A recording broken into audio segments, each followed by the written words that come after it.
The following is a special presentation of Extreme eSpeed TV, your new home for everything iRacing and eSpeed.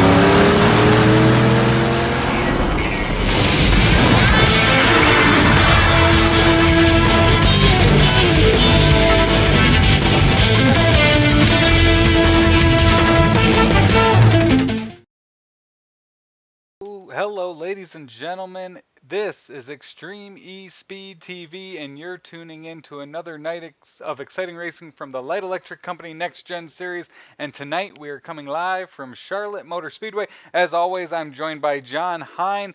John, we're in Charlotte tonight, and I know you were out on the track and got some feedback. What's the track looking like for our race tonight? It's going to be fast, another fast one here. These cars get around this track pretty good here, but these guys are going to have to be pretty careful, though. Once they come in for a pit stop, they go back out. That first lap or two, that back does not want to hook up right away. So I think starts, restarts, coming out of the pits, guys are going to have to be pretty careful. But on the upside of that, once the cars get settled in, I saw a lot of side-by-side racing. These guys appear to have options here tonight. And as a driver, you always want options. That allows you to kind of move to the front if you've got a fast car. Allows you to get out of the way if you don't. So I expect some good racing, some good side-by-side racing tonight. So we're getting ready for qualifying to begin. Some cars are out on the track. One thing you'll notice tonight, much bigger field than we've had the last couple races, and someone that was dominant here at Charlotte earlier in the year on the Roval, Steve Baker, he's back after a couple weeks off. So a much deeper field and some big players are back tonight. Yeah, it'll be nice to see these guys back in and start fighting for it. I mean, Baker's all the way up in the points. I think, what is he, 4th or 5th in the points? So it's good to see a front runner, perennial front runner, back. And with guys like that back on the track, these other cats are going to have to all raise their game here and bring it tonight. So we were at Texas Motor Speedway last week. We're at Charlotte. Similar looking track from a layout standpoint, but expecting a much different race tonight. Last week we went 100 laps around Texas Motor Speedway. We've got 150 laps tonight here at Charlotte, and the racing surface is different, the banking's different, and the racing's sure to be different as well, John. Absolutely. They may look like each other, but they're not. They're not even close. It's, this track, Atlanta, Texas, they got that cookie cutter shape, the tri-oval in the front, but completely different. The banking, how you drive these cars in, you don't have the room that you do over at Texas. The corners are way wider, so if you got yourself in trouble, you had some room to kind of drive up the track, maybe catch the car, that kind of stuff. But you don't have that here.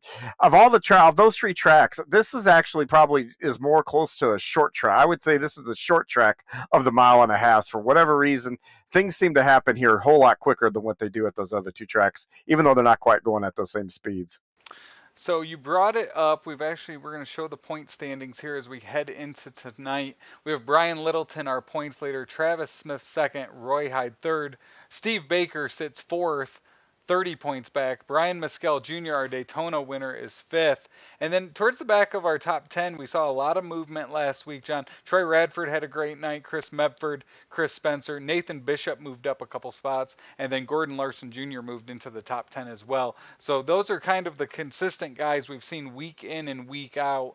And it'll be interesting to see who it favors tonight. And we've also seen some bad luck. Brian Littleton's had some bad luck the last few weeks where he's had to go into points conservation mode and get as many as he can out of the race. But we've seen a lot of action throughout that entire top 10, and I expect it to be the same tonight. Yeah, I do too. Like I said, a lot closer quarters racing here than what we've seen the last couple of weeks. So the speeds are just still fairly high. So these guys are going to have to both race with their left foot or the right foot, and they're going to have to use their heads at the same time.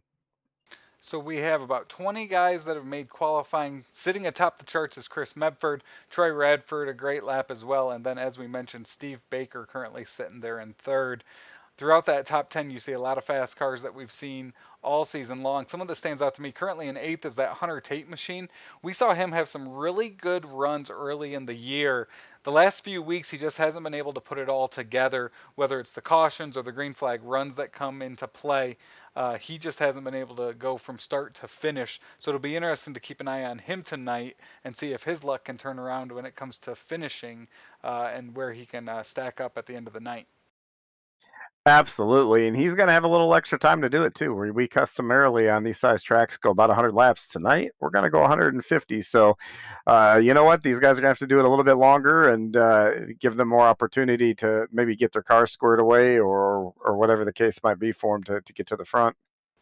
So 20 laps complete. They're all battling for the Linda Haney Memorial Pole Award Trophy, as they do each and every week, looking to see who will start our race tonight. It's the Kindred Spirits Paranormal Team 225 from Charlotte Motor Speedway, currently in qualifying, looking to set our field. And some guys that have not made laps that are fast. You see Brian Mescal Jr. down there. Eric Blunt's had some good runs as well. And then Gordon Larson Jr., Travis Smith, two guys sitting inside that top 10 that have not made their laps yet.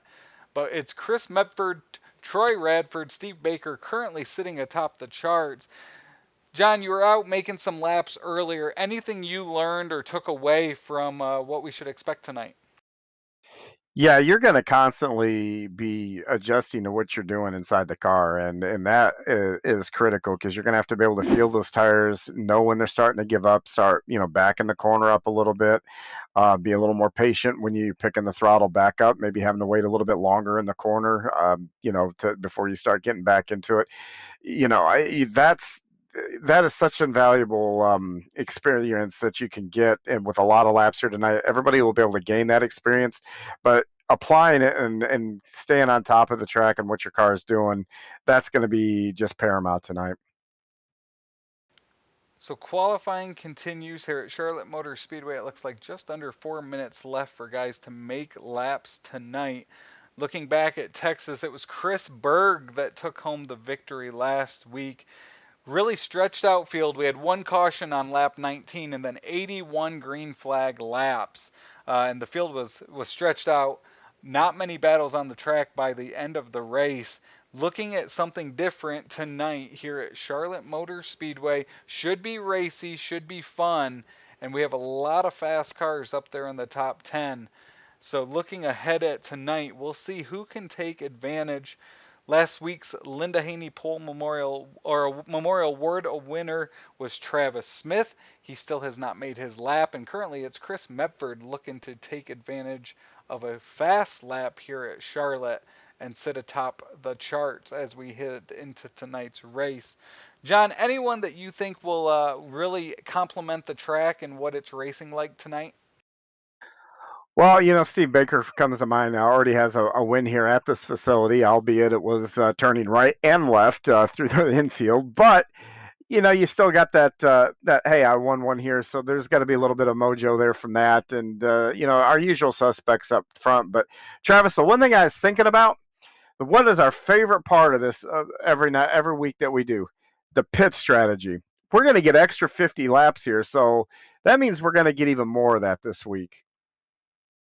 Yes, we should. We've seen it all season long. Pit strategy, green flag pit stops, timely cautions. We keep saying that's happened a lot this year. It actually hasn't happened in a few weeks now. So maybe that's what comes into play tonight. Watching guys stretch their green flag runs to try to play into that. It's been week after week, and it definitely is something from our vantage point with all the statistics and data that we get. It's fun to watch, and hopefully it is for you as well. We appreciate you tuning in tonight as we're here from Charlotte for the Light Electric Company NextGen series. Extreme eSpeed TV has also the Cool Ray Pro Late Model Series. They're back in action this Wednesday from Knoxville. John, I don't know you'll be there. They were at I-55 last Wednesday. Great show and action there. And then also, we'd be remiss not to mention tonight we were supposed to be at the dirt track at Bristol. Unfortunately, those Xfinity car tires are not in play yet, so we shifted this back to Charlotte from an earlier date back in May that got postponed. So that keeps us rolling ahead during this 2022 season. Next up, we'll be at Daytona, then Chicagoland, and then we'll head to Gateway as we go into July. But it looks like an extra 50 laps, as you mentioned, John, should definitely add some strategy to our night. Yeah, it should. And also, last week was a little bit more dominant performance, so we didn't get a barn burner. But a lot of these races this season have been just that. And adding that 50 laps, I can't wait to see these guys dice up for that extra 50, dice around on the track for that extra 50 laps. But, the funny thing is, I do late model racing. We do 30 laps, and then I'm in another league on Friday night or Saturday night where we do 100. And man, those extra laps really start to wear on you. So I know it's crazy to say fatigue in sim racing, but when we get to those extra 50 laps, I kind of wonder if, maybe some guys start to lose a little focus. You never know, that could come into play too. Definitely could, and we are getting qualifying has come to an end. The Linda Haney Memorial Pole Award will go to Chris Medford for his time, so he will pace the field here in tonight's Kindred Spirits Paranormal Team 225 as they get ready to go out on the field. John, we'll bring up that starting lineup, and we'll start at the top. Absolutely. On the pole is going to be Chris Medford and his number 46 machine. Next to him will be Troy Radford. Starting in the second row tonight, it's going to be Steve Baker and Brandon Medford. Starting fifth on the field will be 45 of Brian Snare. Next to him is our point leader, Mr. Brian Littleton, in his number 80 car. And starting seventh tonight will be Dustin Ping. Next to him will be Hunter Tate. And in the next row, rounding out the top 10, are going to be Mitchell Snare and Chris Spencer. Starting 11th is going to be Chris Berg. Next to him will be Matt Kopp. Jimmy Hetrick will be 13th, and Roy Hyde will be starting 14th. Starting 15th and 16th are going to be Lance Yancey and Ryan Wilson. Starting 17th will be Nathan Bishop. Starting 18th will be Bobby Hetrick. And starting in 19th will be Damian Patton. Next to him will be Mike Massengill. Starting 21st tonight is going to be Travis Smith. Next to him will be Matt McKeegan. Next to him, our next row will be Brian Miskell Jr. and Justin Walters. Starting 25th and 26th is going to be Damon Cox and Gordon Larson Jr. Starting 27th will be Eric Blount. Next to him will be the 71 of Gary Ragland. Starting 29th will be Todd Willis, and next to him will be the 47 of Ray Radford. And rounding out the field tonight, it's going to be starting in 31st position, and the car number 40 will be Timothy Woodson. Thank you, John, for that starting lineup for tonight's Kindred Spirits Paranormal Team 225. As we mentioned, an extra 50 laps of racing here tonight compared to last week, and they are making their way around behind that iRacing pace car. It's Chris Medford and Troy Radford on that front row. Tonight will mark Chris Medford's 12th pole of his career in the Light Electric Company NextGen Series. So congratulations to him on taking home the Linda Haney Memorial Pole Award tonight. We're about to go green. John, any last words before this starts to go? I'll buckle up, and I hope everybody enjoys the show here tonight. I think this is going to be a good one. So they make their way around turns 3 and 4 here at Charlotte. Chris Medford, Troy Radford will bring us to green as we're night racing at Charlotte tonight on Sunday night as always. iRacing pace car makes its way down pit road. And Chris Medford, Troy Radford will take us to green. It's Chris Medford shooting out front as they head into turns 1 and 2 side by side throughout the field as we get underway at Charlotte.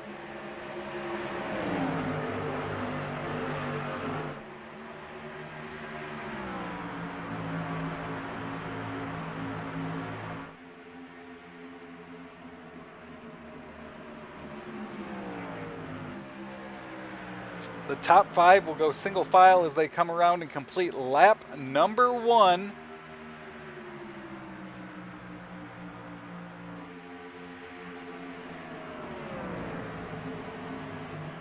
Yeah, and like I said, with practice earlier, one thing I learned is that back is not very stable the first lap or two. When these guys get that those tires, the heat in the tires, I expect them to go to work, and you're going to see guys, those proverbial comers and goers like we do every week. So the top 3 get stretched out single file. There's some movement back in the field. Travis Smith's moved up 3 spots here quick in this race as another lap clicks away. Top 3, Medford, Baker, Bradford, and Brandon Medford and Brian Snare will round out your top 5 as we get underway.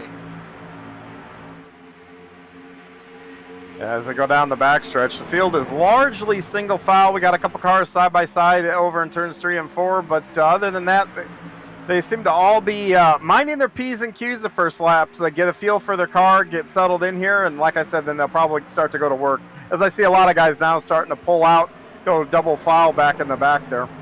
One of the cars up front making moves early is Chris Berg, our winner from last week at Texas. He's up to 7th after starting just outside the top 10. He's picked them off one by one and now has our points leader right in front of him next on his list.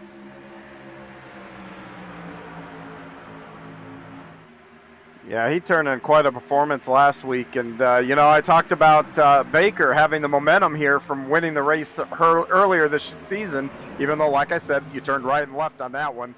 But, that momentum is everything. And, yeah, when you just won a race, you're feeling pretty good about it, at least for the next week or two. You feel like you can win them all the next ones.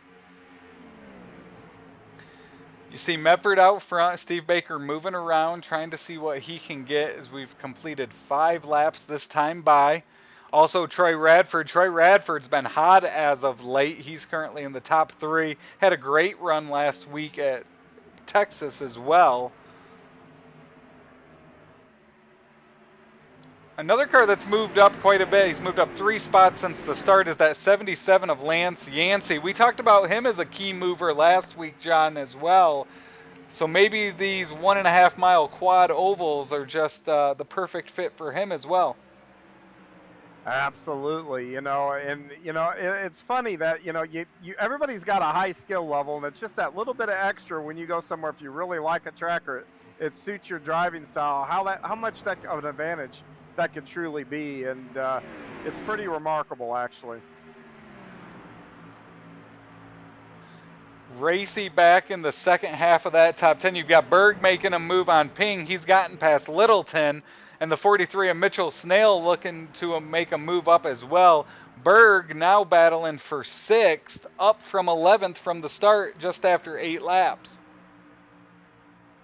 Yeah, he's just keeping his car right down on the white line down there. Other guys are kind of moving up a little bit, on corner entry, whatever, leaving the door open for him, and he's just rolling the center and rolling right up to him and eventually rolling right by him. Just ahead of him, it's Brian Snare and Dustin Ping battling for position as they fall back in line now, making their way through 3 and 4. Racy throughout the field, though, as we complete lap number 8.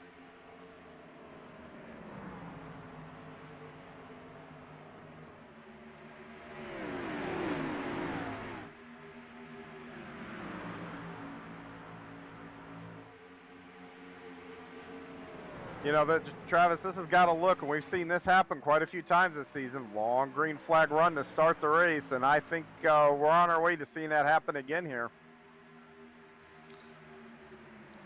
It does look like it. Last week at Texas, we made it to lap 19 before our first and only caution.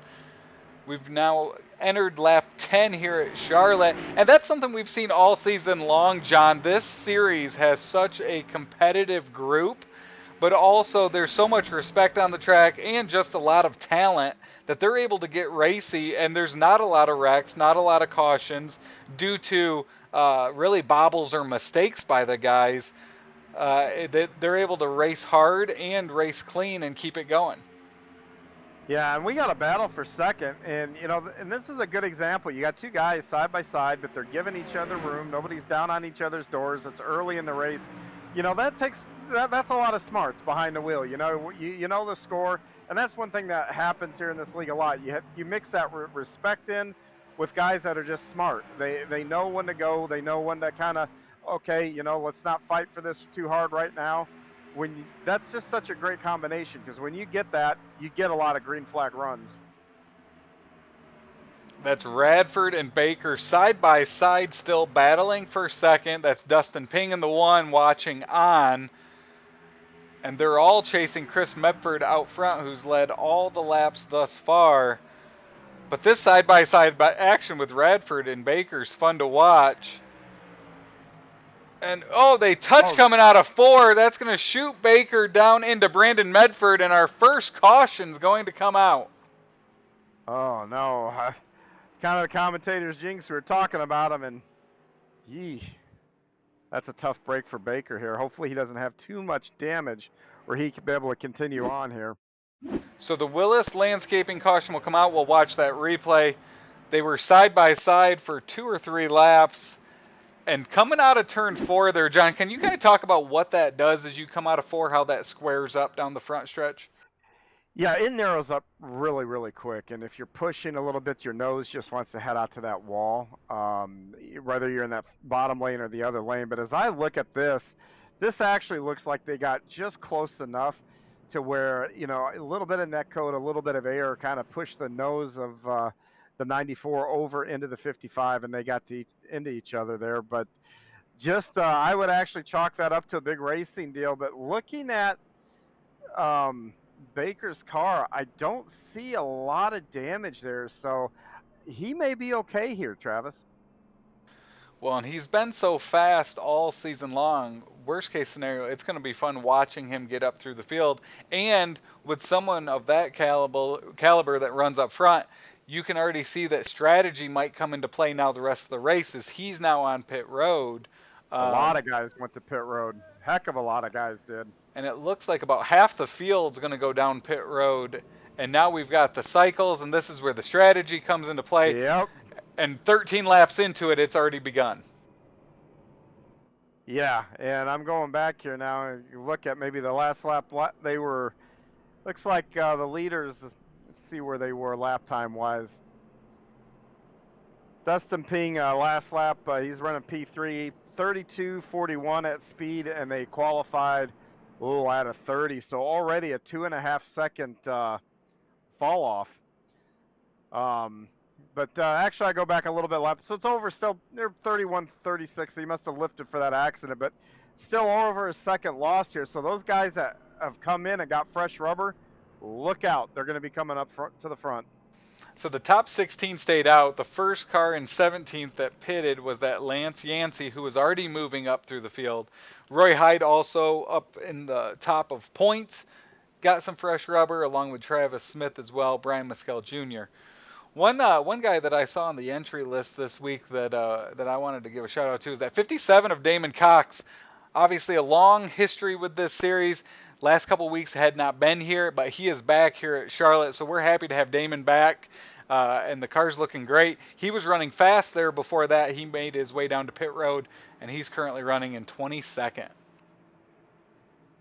Yeah, now I think on this restart where, you know, a lot of pace lights are out on the pace car, you know, what'd you say, about 15th on back, 16th on back? That's going to be an interesting area to watch here as we go back green, because those cars, I do believe, are going to be significantly faster than the guys right in front of them. Definitely will, and there's some fast cars typically back there now with fresh rubber anyway, so it'll be fun to watch them come up. Another one, as we mentioned, Steve Baker, Brandon Medford, 2 fast cars will restart 30th and 31st here, John. So I'm sure we will watch them make their way up through the field once this goes back to green with our Blackhawk Motorsports restart zone. Yeah, didn't iRacing have an update here where the restart zone changed or whatever the case might be? I saw it on the layout. I don't know where it was prior to. Okay. But it felt like at least the start of the race, Chris Medford started a little bit earlier than what we'd been seeing. You can see it marked there on the track. There, what is that? Turn 17. As we go back to green, Chris Medford will shoot out in front of Radford. Chris Berg now up to third. Will look to make a move as they go into turns 1 and 2.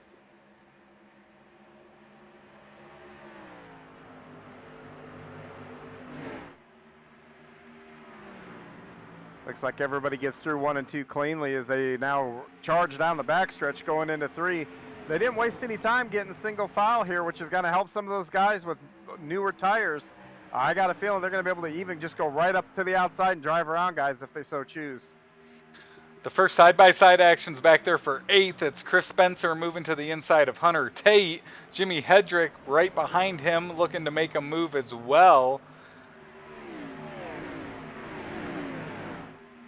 And you can see some of those guys with fresh tires already making some moves up through the field.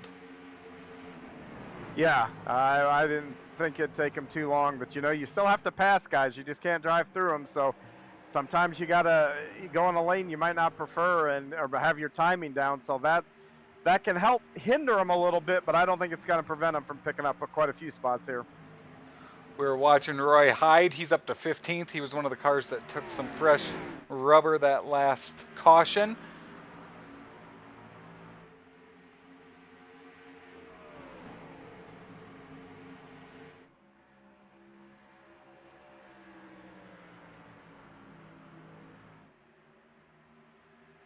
You know, we talk about tires here, you know, with the guys that pitted, but the other thing is 18 more laps of fuel. That's a significant amount of time to be able to run, and you know, those guys up front that didn't pit are going to have to hope now no cautions come out for 18 laps. That's a heck of a long time to pray for no cautions. And one car we'll look back in the field, John, is that 55 of Baker. He's currently running 31st, and he is a couple seconds off the pace, so there might be more damage under that hood than what you can see from the outside. Yeah, that is a shame here. Yeah, 33 148. That's almost 2 seconds slower than the leader. That means not going to be too much longer before he goes a lap down here. Up front, it's Chris Medford. Great run by Troy Radford through the middle of the corner there. He gained some momentum coming out of 4. And he is right on the bumper of the 46 machine as they complete lap number 20. We got another caution.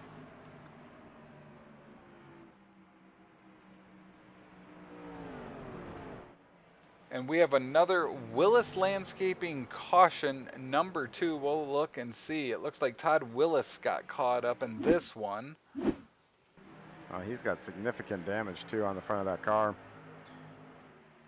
It looks like the 14 and the 4 of Massengale got together. They're coming out of 4. And it looks like someone clipped him there. Yeah, I think he was just trying really hard to keep his car down on the bottom, and it just kept drifting. Kind of that push condition that I was talking about, where your nose just wants to go to the outside wall there, and got into Massengale, and that got him turned and went into the wall pretty hard here. So tough break here for Todd Willis, but he is going to be able to come to the pits, and hopefully his guys can work on that and get that car going. Big break that'll be for Steve Baker, though. He could catch up and maybe dive down pit road and maybe continue to get his guys to work on his car and find more speed in it. So caution number 2, it's treacherous turn 4, claims another one here. As we were talking, a long green flag run there to start 13 laps, and then we made it another 8 laps before this one. And as you predicted there, Steve Baker is going to make his way down pit road. He abandoned it. I think largely, I think the front of the field was almost halfway down the backstretch, so he was only going to be able to stop for a couple of seconds here. So he's going to come around most likely where he can sit in that pit stall for, you know, maybe 30, 35 seconds to really give them some time to work on it. And this time we've got Troy Radford coming down pit road. Other than that, it's that second half of the field is making another pit stop with nothing to lose. So some different players there, but a lot of guys, including Lance Yancey, Justin Walters, Brandon Medford, some of the guys running towards the back will make their second pit stop of the night. Yeah, I'm going to have to watch a couple of these guys. I kind of wonder if they're not going to just come in and just top off and then go out. They didn't get too many laps on their tires, but maybe they will. Some guys that pitted that last time, Roy Hyde, Travis Smith, Damon Cox, Damian Patton, Brian Mescal Jr., they'll all shuffle up towards the front now. Another car that we mention almost every week about this time, that 27 machine of Nathan Bishop, he's up 7 spots. He really is able to move up and down throughout the field each week. This time moving up, now running in the top 10. Yeah, we've seen a lot of speed out of that 27 periodically. When he's on, he's on. I mean, he's really fast. Can run with anybody in the league. So maybe this is one of those nights for him that he's got it, and he's going to challenge here before too long.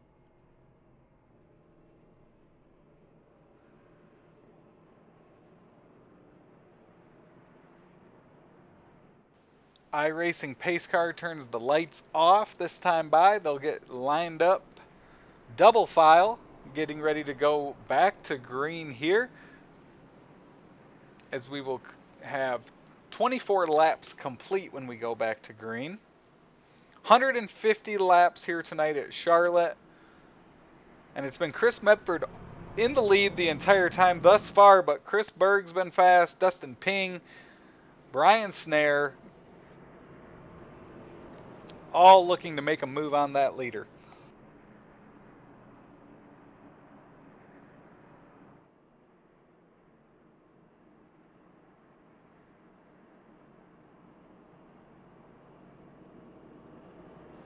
You know, a couple of quick cautions like this, Travis, you know, as a driver, you do get to a point where it's like, okay, let's get some green flag laps. And so I think a lot of these guys now may start thinking a little bit, maybe let's just get some laps in and maybe calm down.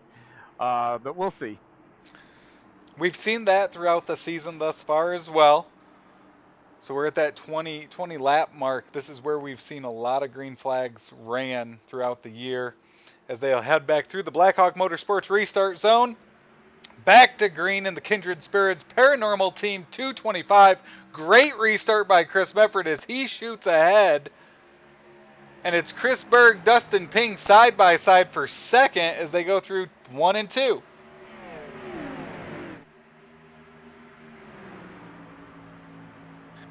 Chris Berg will clear him. Another guy looking to make a move. Every restarts that 11 of Chris Spencer really looks to pounce on those restarts. He's by Hunter Tate, now trying to get by our points leader, Brian Littleton. Great run coming down the front stretch.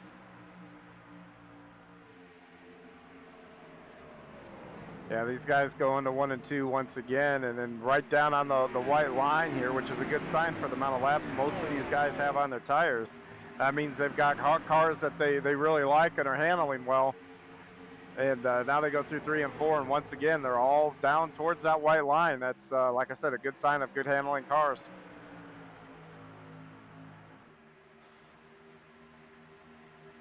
Travis Smith in that 9 machine moving by Bobby Hedrick as they cross the start-finish line. Side by side through 1 and 2. Travis Smith moving up through the field after not completing a qualifying lap, but now into 12th.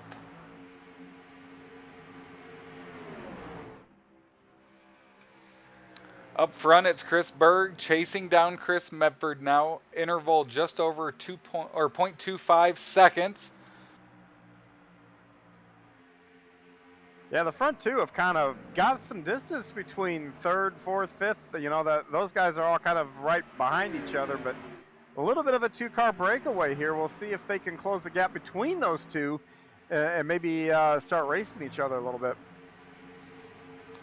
Back in the pack, one of our biggest movers, Damon Cox, battling the 51 of Damian Payton. They switch. Crossover coming by Cox as they come off of 4. And behind him you see Troy Radford, who was running up front before pitting. He's looking to make his way up as he's battling Lance Yancey for 17th.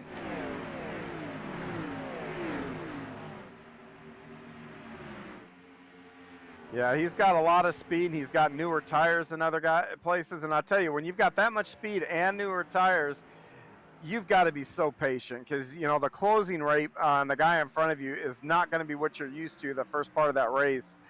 You got to be really, really cautious around guys as you move back up through the field. With the difference in tires out on the track, John, there's not a lot of difference in speed right now throughout the entire field. No, but keep in mind too, the guys, that have got the fresh tires, they are having to temper what they do, or they're going to run over the guys in front of them. If any of these guys that took fresh rubber were up front, I almost would guarantee their lap times would be significantly faster than what they are right now.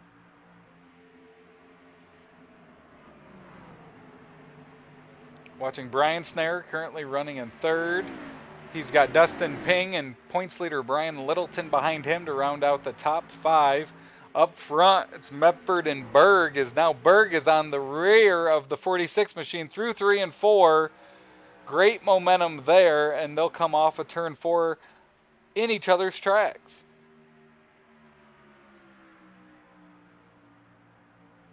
Yeah, it's a great battle as they continue to be side by side as they go down the corner. Now, we've seen this happen now, twice?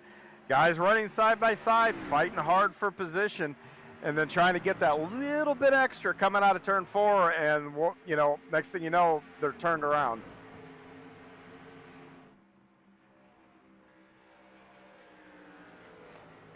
That lap, Medford's able to pull away a little bit from Berg as they've continued to stretch that lead over third place. A couple guys of note, it looks like Steve Baker still running 28th, a little off the pace as he's running about a 33.5. Mike Massengill, Todd Willis off the track as well. And then also Brandon Medford, he was caught up in that first Willis Landscape caution of the night as well with Baker.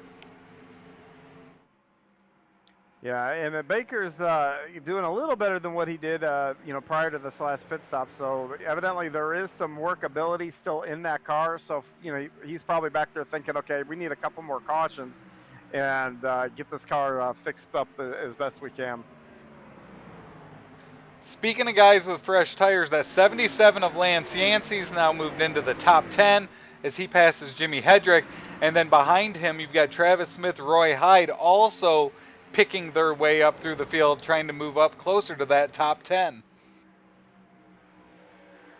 Absolutely here. And, we're 34 laps in, and at some point the tire situation equalizes. Those guys pitted, almost 15 laps ago on them. So a little over 15 laps ago on them that came in the first time to get them. So I think that advantage is almost pretty much almost gone. A 48 machine of Jimmy Hedrick making a move on Travis Smith there as Lance Yancey's picking his way one at a time, now up to 9th. He'll try to follow Hunter Tate to the inside of 43 of Mitchell Snare as they cross the start-finish line and move on to lap 36.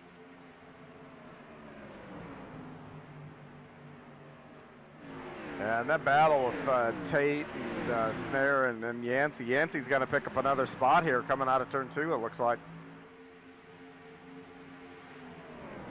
Now he moves to the inside of Tate, slides up a little bit there, middle of the corner, but he'll stay alongside him as they come off of turn 4.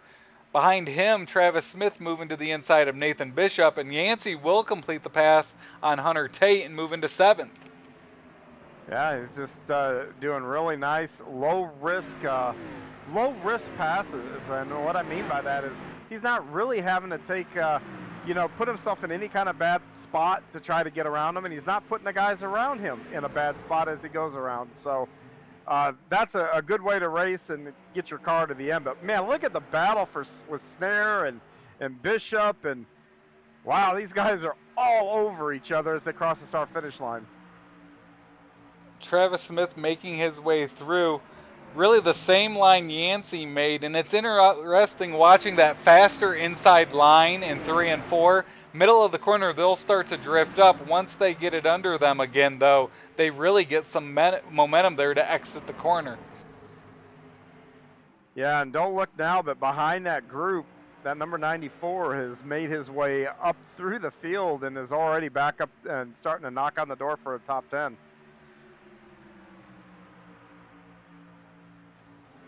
So Radford's joining that group as well, as Travis Smith's able to clear that group, Mitchell Snare as well. And while we were watching that, Lance Yancey was able to get past Chris Spencer and Dustin Ping to move into 5th, and now he's right in the tracks of Littleton for 4th. Yeah, Yancey, and he's going to pass Littleton. It looks like he dives down to the inside through the tri-oval, and looks like he's going to have that spot going down into 1.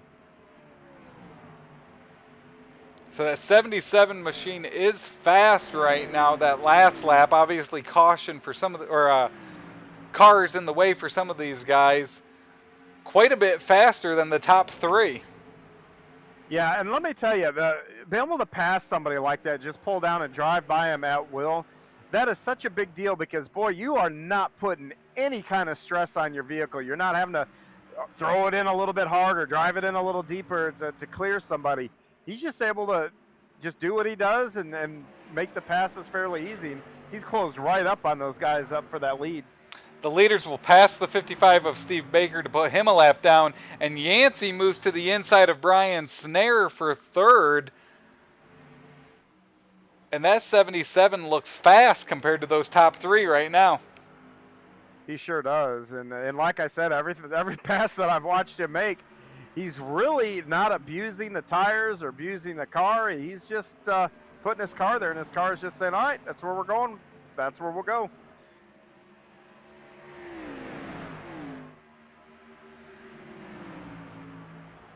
He makes a move on the 45 going down the backstretch. He'll fall back in line as they head into the corner.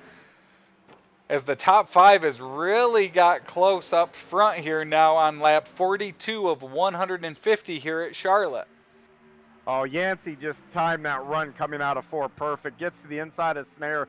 You could see it mid-corner. He set that pass up in the middle of 3 and 4 and completed it as they went into 1. That was a textbook pass.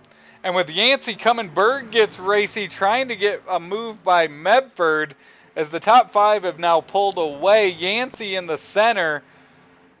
Berg still not giving up on Chris Medford up ahead of him. No, and Berg at this point knows Yancey's coming. So it's like, hey, I've got to go too. And it looks like it's not going to matter. Once again, Yancey just same place on the track, turns down through the tri-oval. There he goes into 1. He's got that down like clockwork.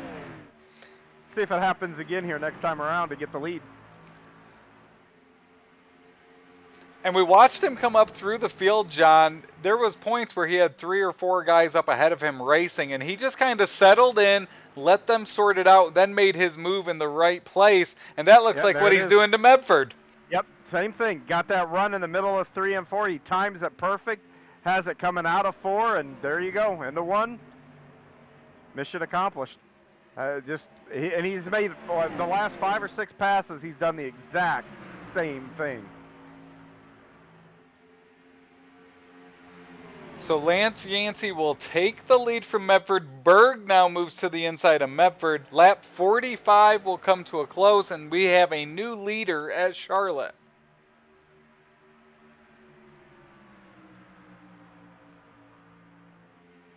It looks like Berg tried to follow through the hole that Yancey created there on the bottom when he got the lead, but doesn't look like Berg can just drive by like what Yancey did. We've seen Yancey move up through the field. It feels like it's stalled out at times previous weeks, not stalling out today, driving from the mid-teens to the lead this green flag run here that went back to green on lap 24. Lance Yancey making his 106th start in the series. He's got 5 career poles and 2 career wins. And looking fast here as we complete lap 47 this time by. And he's pulling away from that top 5 as Medford's now settled into 3rd. Yeah, Berg took over 2nd, but you're right. Yancey's just kind of put it on cruise control. We do got 1 down in the pits. But yeah, it looks like Yancey's just out on a Sunday drive now. Now that it's settled up front, we'll go down through the field. Travis Smith, he's up to 8th now. He's up 13 spots from his starting spot. We were watching him follow Yancey up through the field. He's now gotten behind Spencer and Tate, who are battling right in front of him. Troy Radford, he's up to 11th now after pitting last caution. Matt McMeekin right behind him, up 10 spots from starting 22nd. Brian Mescal right behind him, up 10 spots from starting 23rd. Eric Blunt in that 6th, up 10 spots, now running 17th. And then Timothy Woodson in that 40 machine, he's up 12 spots from the beginning, starting at the rear, now up to 19th. And we've seen a few guys now hop on pit road. One of them coming off the pit road was a guy that was knocking at the back end of the top 10, but Nathan Bishop came off the track, and he's back on now. And fresh rubber, 2 seconds a lap. Could be another one. I see another one diving down to the pits. The 41 car is in there, so they are slowly trickling in. I got a feeling these are the guys that may have not pitted yet, and these will be their first pit stops of the race.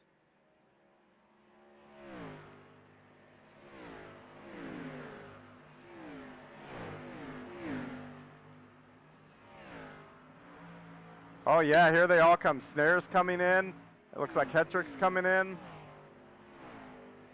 So these are the guys that stayed out, so now they're going to have to pray no cautions. So green flag pit stops now happening. Chris Medford, he's falling back to 4th. I'm sure he's excited to get down and get some fresh rubber on his 46 machine. As the leaders continue, and it looks like Medford's coming this time by. Yeah, Medford, Littleton, yeah, a few of them now. And these guys will, like I said, lose a lap here. They click them off quick enough, and getting on and off pit road, you lose a lap. So it's hold your breath time for these cats as they get back out on the track. So out front, it's now Yancey, Berg, Snare, Travis Smith, and Dustin Ping. Yancey, Smith, Hyde, Radford, some of the guys running up front currently, they're going to be able to stay out a little bit longer. But how much longer can you stay out with that tire difference, John? You know, that's a really good question. You're talking 2 seconds a lap here, and Yancey, you know, he could probably go another 15 laps, but that's 30 seconds. That's a whole lap. You know, that's where you start playing the game of, okay, when can you guess when the caution's going to come, or if the caution's going to come? You know, if this is, you know, if we have a thing like last week in Texas now where we're just going to go green to the end, you can get caught out here, lose that lap and then lose a second lap going in. This is, I guess, why the guys and their crew chiefs earn the money on when to come in here. As we're watching Radford and Hyde battle for 3rd on the track. Looks like we have 12 cars still out that haven't pitted yet.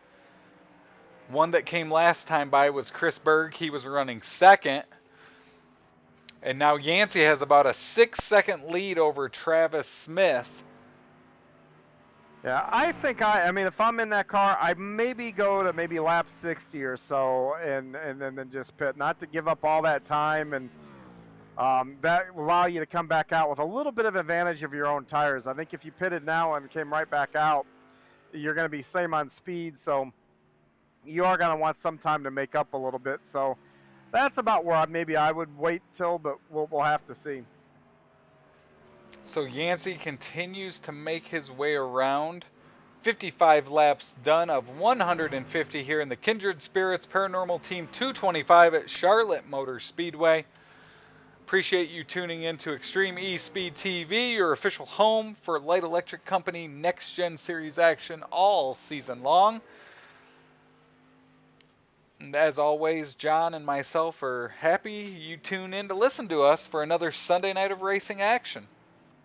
Absolutely. We're very, very appreciative of it. And just an update, just in case your favorite driver is one of these two guys, but we have had a couple of guys retire from the race and have pulled back behind pit wall.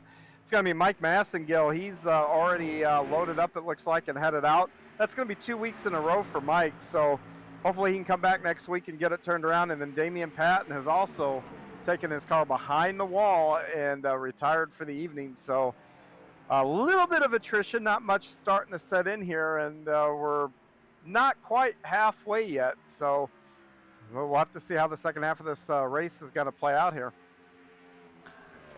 Watching right now, you can see the difference in speed. Watching Troy Radford get ran over by some of these guys that have fresher tires there. So it'll be interesting to see how late some of these guys stay out as Travis Smith has made his way to pit road. Yeah, I just it would be making me paranoid. But we've, but what do I know? What race was it? Was it Phoenix where we were thinking, oh my gosh, they need to pit. They need to pit. They're going to lose all this ground. And I think who was it that basically ran his car dry but won the race? So these guys know what they're doing here. So who am I to second guess it? But man, that still make me paranoid. Yeah, that was Dustin Ping in the one that won at Phoenix with that strategy. And we've seen it. We've seen guys turning off the engine as they go through the corners. Yes. We've seen a lot of strategy come into play, both from a green flag pit stop standpoint to running it until you've got nothing left, which is what we're seeing here. We've got about 5 guys left on the track here that have not pitted. Looks like Yancey, Radford, Blunt, Walters, and Kopp are the 5 that have yet to pit, and it looks like Yancey's coming this time by. For a lap 60, he must have heard me. See the 0-1 of Gordon Larson Jr. come back on the track as we're currently watching the 6th place Chris Medford, Chris Berg, and Brian Littleton machines out on the track. We'll see where they come out in reference to Yancey. Yeah, now keep in mind, Yancey had, about a half a second lead when this cycle of pit stops started. Those guys have been able to make up a little bit of difference with those fresher tires now. Let's see where he comes out once he gets off pit road and gets back up to speed. Remember, this track, you just don't get to come out of the pits and, enter turn 1 and gas it up. You've got to ride all the way around 1 and 2 on the apron, so you can't go full speed. You cannot merge until the back straightaway. There's a blue stripe. Once you pass that, you can merge up.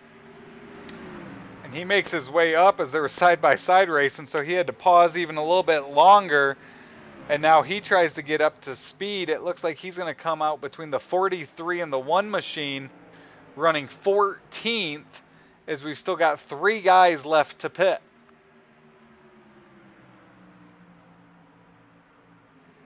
Yeah, I mean, there you go. That's what staying out of it a little longer and what kind of advantage having fresh tires will have. But now Yancey's going to have a little bit fresher tire, but I don't know if that's going to be enough to watch him just drive back up the front. But even without the fresh tires, he sure looked like he had the car to do it. He was just picking them up and laying them down before that. You watch Yancey get by that 94 machine, who's our current leader, Troy Radford, and see the difference those tires make. It's Radford, Walters, Kopp, your top 3. They haven't pitted yet. Then it's Medford, Berg, Littleton. As Berg makes a move on Medford, they are battling for what would be the lead once all the guys have made their pit stops. Yeah, and Yancey getting out in front of Radford there, I can't tell you how big that is, because if a caution was to come out, he is on the lead lap and not a lap down. That's a huge, huge thing to have happen for him. And now Yancey tries to make a move on Mitchell Snare for position. And it looks like Radford will make his way down pit road.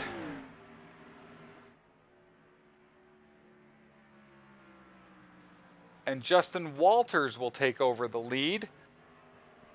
And he is the lone car out there yet to pit this cycle, with Chris Berg, Chris Medford, and Brian Littleton behind him.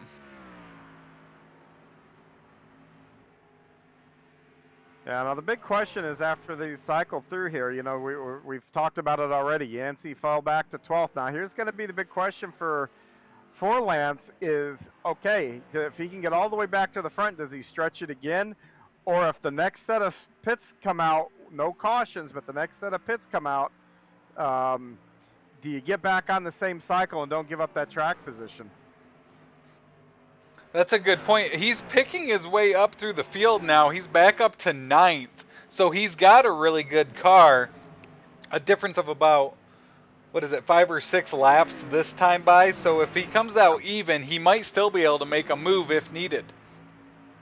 Absolutely. I mean, yeah, if he gets back up there and you know, towards the end of the race and this cycles through like that and does it again, those 5 or 6 laps to the good on tires is going to be really big when you're going for it at the end of a run. So he falls in line behind Chris Spencer. Justin Walters continues to lead, but Berg is making a move on him. So Berg will pass him under green with no pit stop needed there, as Walters will fall into second behind Chris Berg.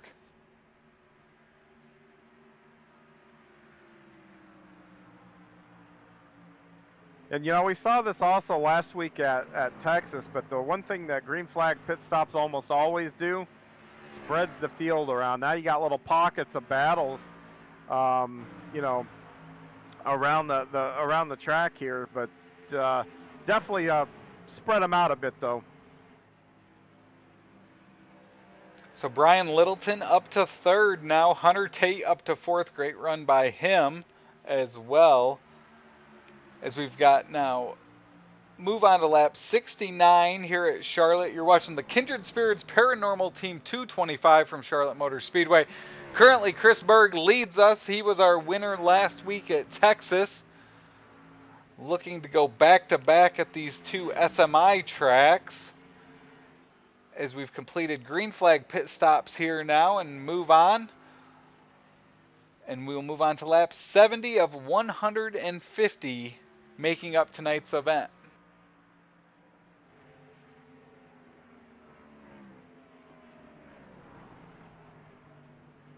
You know, I think if I remember correctly, interviewing Chris Berg last week, he was pretty excited about coming here too. He said he really liked this track, and once again, much like that last week on a similar track, not quite the same, but it's still a very similar track.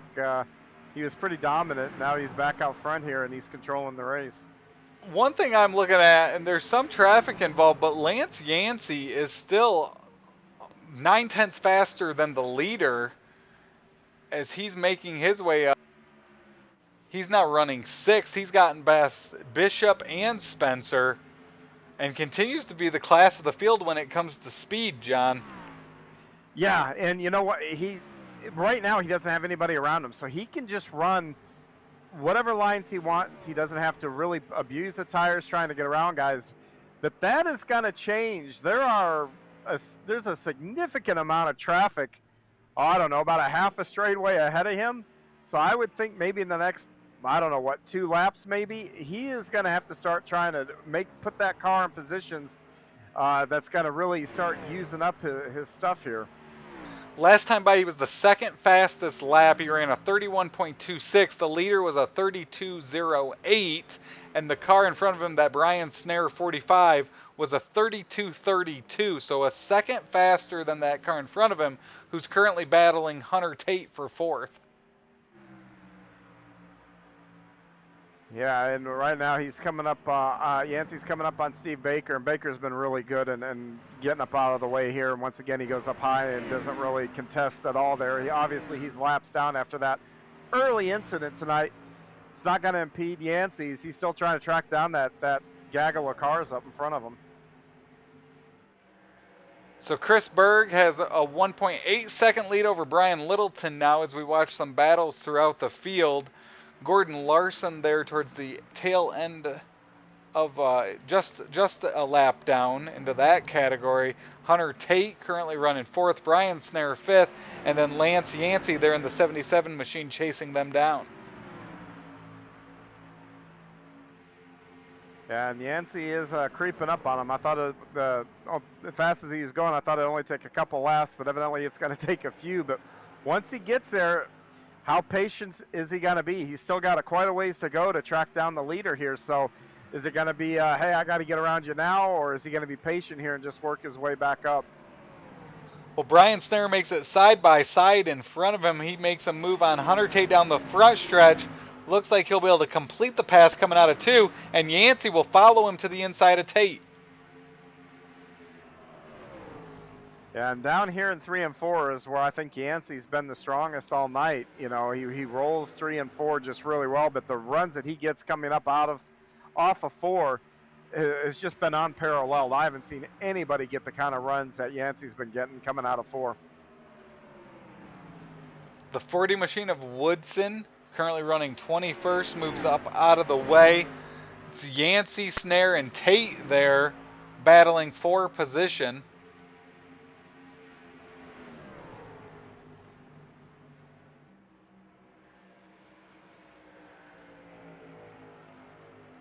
And Yancey times it, coming off of 4, tries to make a move to the inside of Snare. He'll get to him and try to complete that pass as they go into 1 and 2.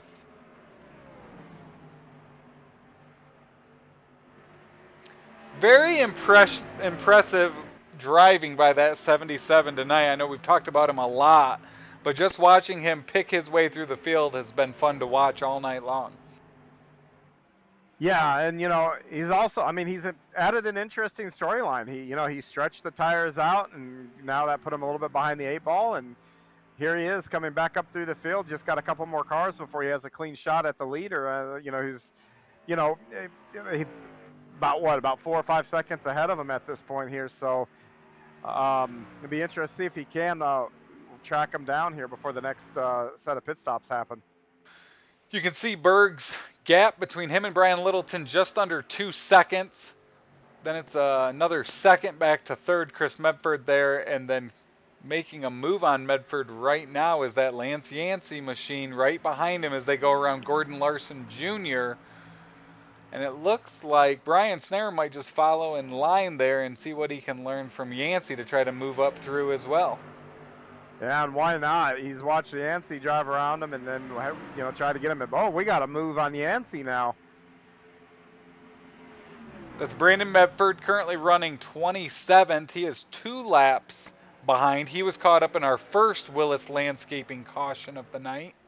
Yeah, making contact with lead lap cars, I can tell you, that's probably not going to make Yancey too happy, but sometimes too, you also have to recognize if they're on fresh tires and that much quicker. Sometimes, even though they're lap down, you let them go. But boy, he is being aggressive passing these lead lap guys. Yancey comes right up behind him now as Brandon Medford makes a move on Gordon Larson Jr. Gordon Larson Jr. 1 lap down. He's currently running 20th. And then Medford now moves on to Chris Medford, who's our 3rd place driver.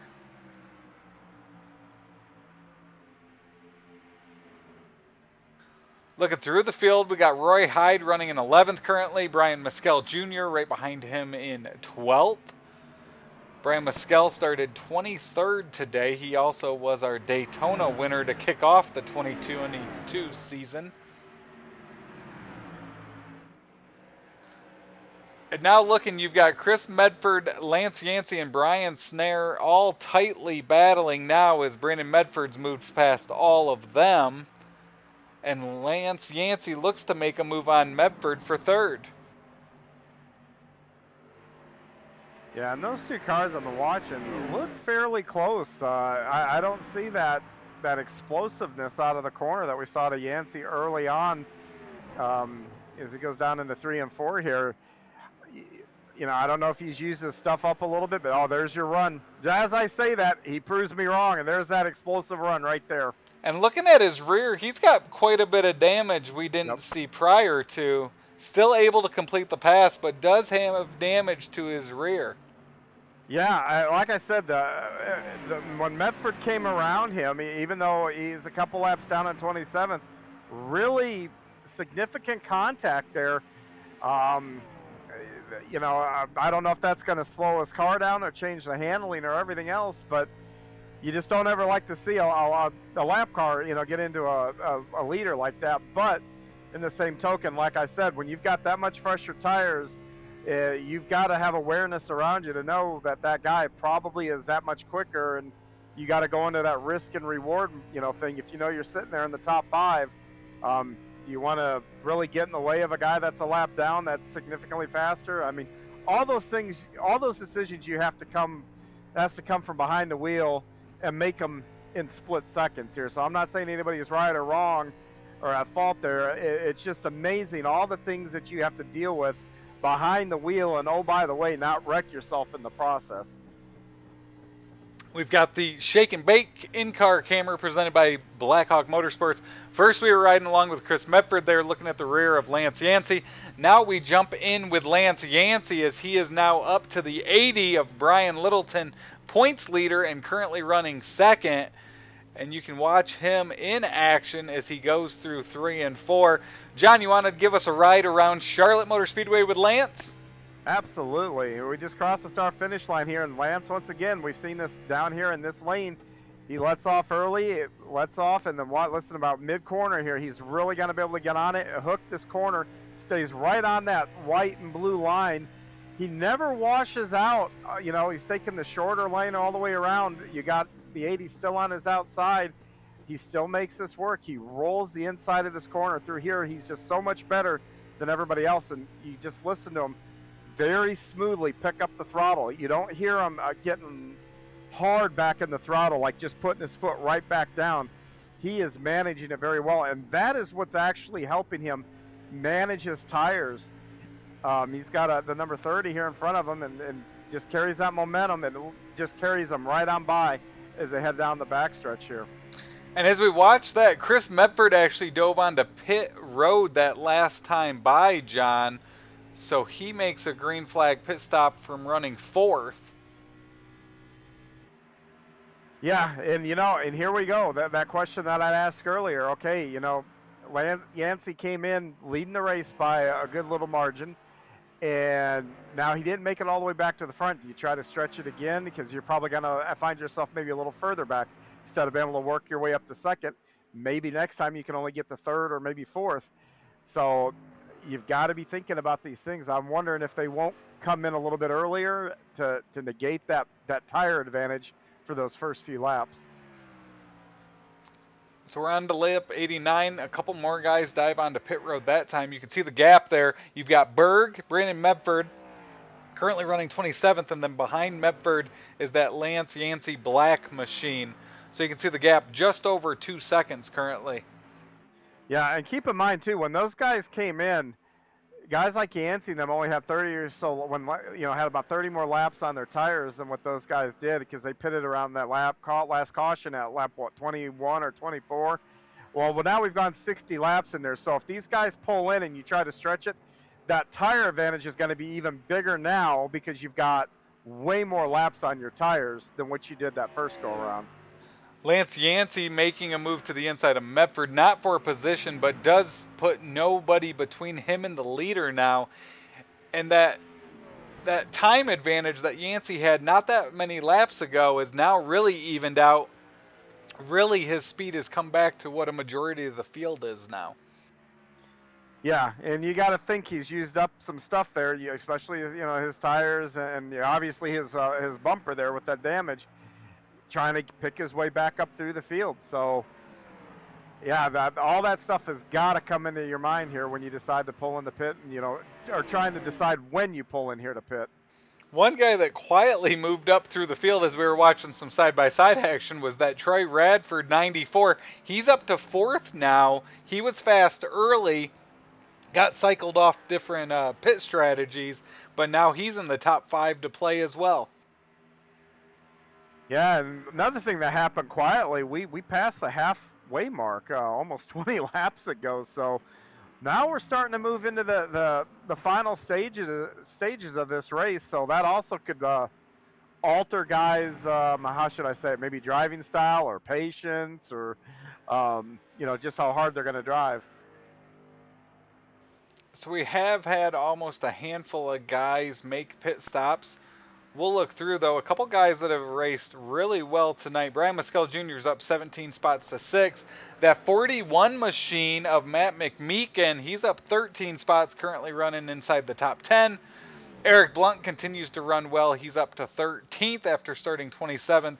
And then Damon Cox right behind him started 25th, currently running 14th. So some big movers throughout the field. The other one of them is, of course, Lance Yancey, up 13 spots, been fast all night, currently just under 2 seconds behind our leader, Chris Berg. Berg is now in traffic here as we see the 47 coming off of pit road here for his stop. Berg has controlled this race a lot like what he did the last week when he dominated and took home the checkered flag out in Texas. You know, you have to also kind of wonder, we talk about the guys charging through the field. Well, when you're in the lead, you can dictate the pace, you know, maybe take it easy, you keep your relative up and watch the distances, listen to your crew chief on lap times.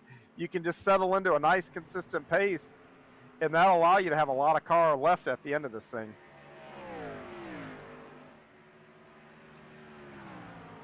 Chris Berg making his move. He catching up to that 55 machine of Steve Baker. Second place is wrecked.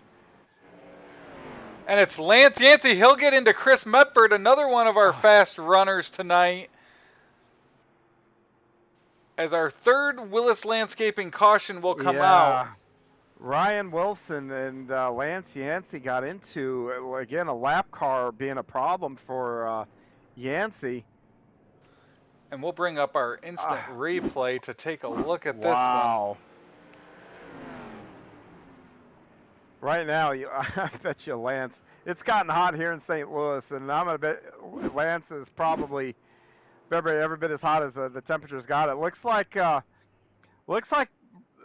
Ryan just tried to get out of the way and yanked his car down low, and when he did, he started to lose the back end and just came right back across the track and took out both Yancey and I believe it was Medford there. And Medford had just made a pit stop, but he was in the top 5 before the pit cycle, so that took out 2 really good cars. So the 77 machine makes his way around. Lots of damage to his machine. What was probably the fastest car between him and Berg. And our third caution of the night will come out on lap 95 here at Charlotte as pit stops are now being made.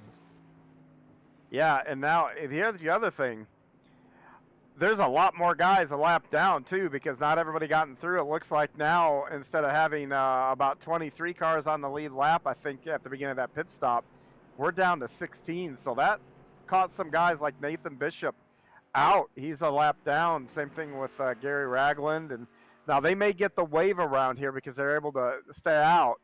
So we'll see how that shakes. We'll have to pay attention if how many guys actually take a wave around here. See the Chris Medford machine. He's got damage to the front of his nose as well from that caution. Yeah. Yeah, Brian Snare's another one that got caught a lap down, and we've seen him up towards the front. So, boy, that was you talk about timely cautions. Boy, that was a race-altering caution there. It probably completely changed what the next about 55, 56 laps are going to be like. Well, you look at it. Steve Baker got caught up into an early caution along with Brandon Medford. They were running up front. Our Linda Haney Memorial Pole Award winner there, Chris Medford, gets caught up in this one, along with the 77 of Lance Yancey, who was running second. So that's about 4 guys that really could be running top 5 all night long with major damage and major issues. Yeah, and another one to update everybody, if your favorite driver is Gordon Larson Jr., he has loaded it up behind the wall and is done for the evening. And it does look like race control is going to give Ryan Wilson an EOL penalty. My guess is for the cause of that wreck there. And I'm sure Ryan is not happy with himself for, what happened there. He was trying to do the right thing, and the back just got out from him, it looked like. And Gordon Larson Jr. caught the tail end of that wreck as he was coming through the corner, and the 77 was still sliding across the track there in 3 and 4.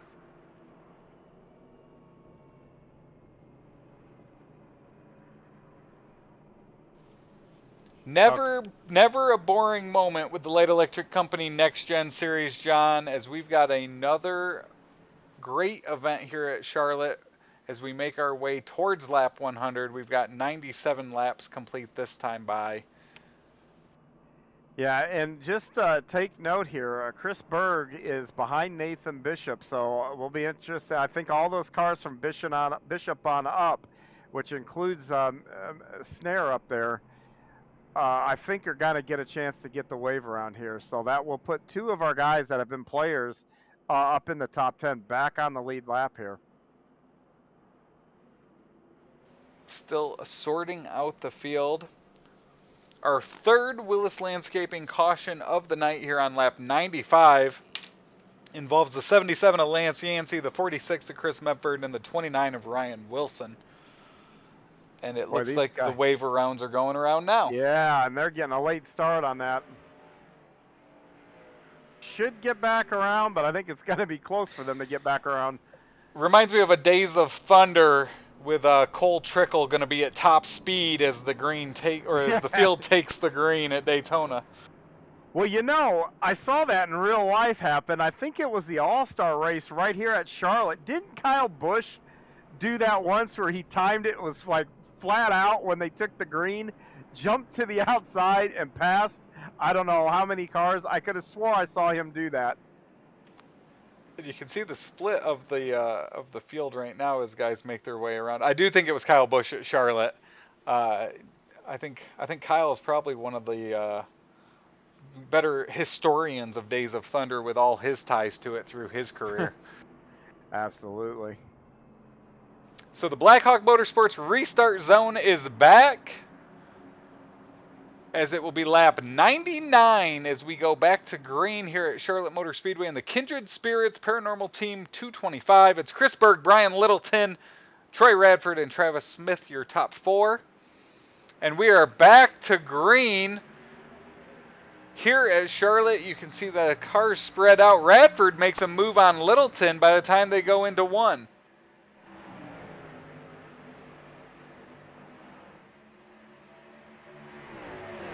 Yeah, Radford, keep in mind, he was the pole sitter, if I'm not mistaken, right? Or no, that was Medford, but Radford was second on the board. So he's a front row guy, and he's got speed in that car. We'll see if he's got enough to get a hold of Chris Berg here and do anything with him. Correct. It's been about an 80-lap journey for him from his pit stop to get back up here in the top three, but now he has his sights set on Berg as Chris Spencer's making moves as well. He's to the inside of Travis Smith.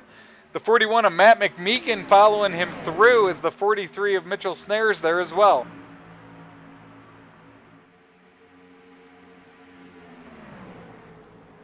Yeah, and still side by side there with Smith and Snare going through 3 and 4, and don't really see an advantage to one lane or the other, but as they get down the front stretch, it does look like Snare has a bit of a better run as they get down into turn 1 here. Great run by Matt McMeekin. He has one career Light Electric Company Series victory. And then you've also got Roy Hyde right behind him in that 00. Roy won earlier this year when we visited Auto Club. Yeah, and don't look now, but ladies and gentlemen, we have a battle for the lead. Radford is looks like he's a little quicker than Chris Berg right now. He kind of tempered a run he had coming out of 4. Much like what we saw Yancey doing, was able to roll the center and just get this massive run out of 4. We'll see if he uses that this time to set up a pass here for the lead as he looks down low going down the backstretch and into turn 3 here. He makes a move on the inside going through 3 and 4. Chris Berg's led since lap 67, but it's going to be Troy Radford this time by new leader at Charlotte, as Berg will settle back into second. Behind them, Chris Spencer, Brian Littleton, and Mitchell Snare all battling for position as well. Absolutely. This is a heck of a battle now from the lead on back to, what, 7th, 8th, 9th, 10th? So Radford now our leader. As we make our way around, he's pulled away from Berg. Chris Spencer now setting his sights on Chris Berg for second. And Mitchell Snell moving up as well. Yeah, Berg was so fast for so long. I'm just a little bit perplexed why he's not getting on it a little bit more here. I would have never imagined Radford would just drive away like he has. And looking now, Radford's the fastest on the track.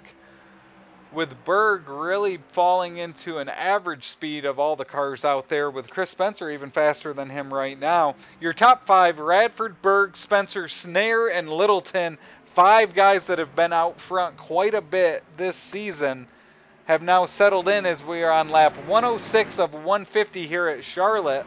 Behind them, it's racy as well. Damon Cox making a move. They're 3 wide down the backstretch as they make their way past Roy Hyde. Yeah, they are getting racy back there, but, you know, like I said, you know, we're now in the twilight of this race, past lap. Oh, and there's contact between Hyden and the 57 car. Damon Cox will drive through the infield grass, keep it going ahead. Roy Hyde does as well. Man, those guys did one hell of a job not to wreck even more than what they already did. And it looks like Damon Cox will fall back to 11th. Roy Hyde back to 13th as no caution comes out. Radford continues to lead at Charlotte. Yeah, tough break for those guys losing that track position. Not only did they lose some spots, but now they're out of touch from that lead group there. But look now, Chris Berg has fallen all the way back to 4th. You know, Travis, you hear it in the real world and over in NASCAR that sometimes they put on a set of tires that are just different than the other sets. So, you know, sometimes they're better, sometimes they're worse, even though they're the same Goodyear model as the other ones. And could that happen in iRacing? I mean, it looks like someone stole Berg's mojo. We've seen it a few times this season where someone that's fast, it's either the tires or they get back in traffic where they haven't been a lot all night long. But yeah, Berg has now fallen back to 4th, and Matt McMeekin makes a move on Brian Littleton to move into the top 5. He's now up 17 spots from his starting spot. But that is definitely not the same 66 we saw for about 50 laps prior to this that was out front. No, it's not. And another update, you know, we've been following them all through the night. Lance Yancey has taken his car behind the wall and unfortunately is going to be a retiree from the race here, which is a shame. He had a fast one, but he's going to have to regroup and come back next week.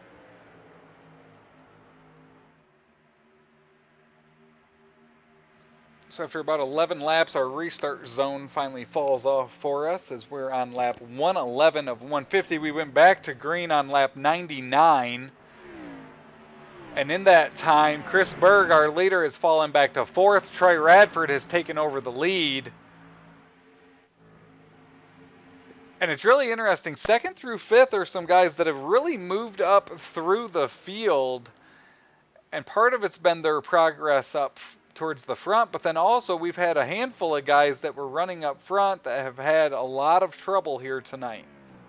Yeah, and one of them now seems to be Chris Berg. McMeekin makes the pass, and Berg falls now back to another place. He's now out of the top 5, I believe. I think that'll put him in 6th. And with our point leader, Brian Littleton, now knocking on his back door. Littleton knocks on his door. Behind them, you have Travis Smith, Brian Mescal Jr. They've moved up through the field. And now just entering the top 10 is that 6, battling to stay inside the top 10, is that 6 of Eric Blunt.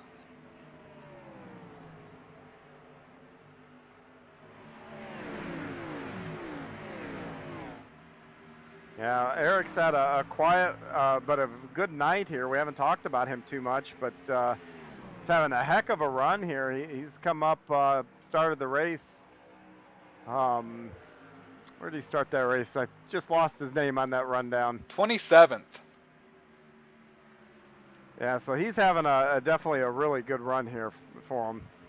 And don't look now, too, but that 57, after that contact with Roy Hyde, lost that track position, but he's slowly working his way back up. I think he fell back to 13th, is now up to 11th after that contact, and is closing in on the top 10 here. And it doesn't look like he has too much damage, so he should be able to stay pace and try to get back up into that top 10. Great run by him. Still up. Another caution. Looks like it's going to be the Brian Snare machine. We'll see if we can get our Willis Landscape caution replay. I think he's going to have some help here. Yeah. Looked like Brian just drove into the 21 there, just was right up on his door, and I don't know if and that code kind of, I mean, I'll let the picture tell the story there, but I think that could have been avoidable. Or that could have been avoided. So our fourth Willis Landscape caution of the night comes out here at Charlotte. And let's see what the leaders do here now, as we've got 35 laps to go in this event.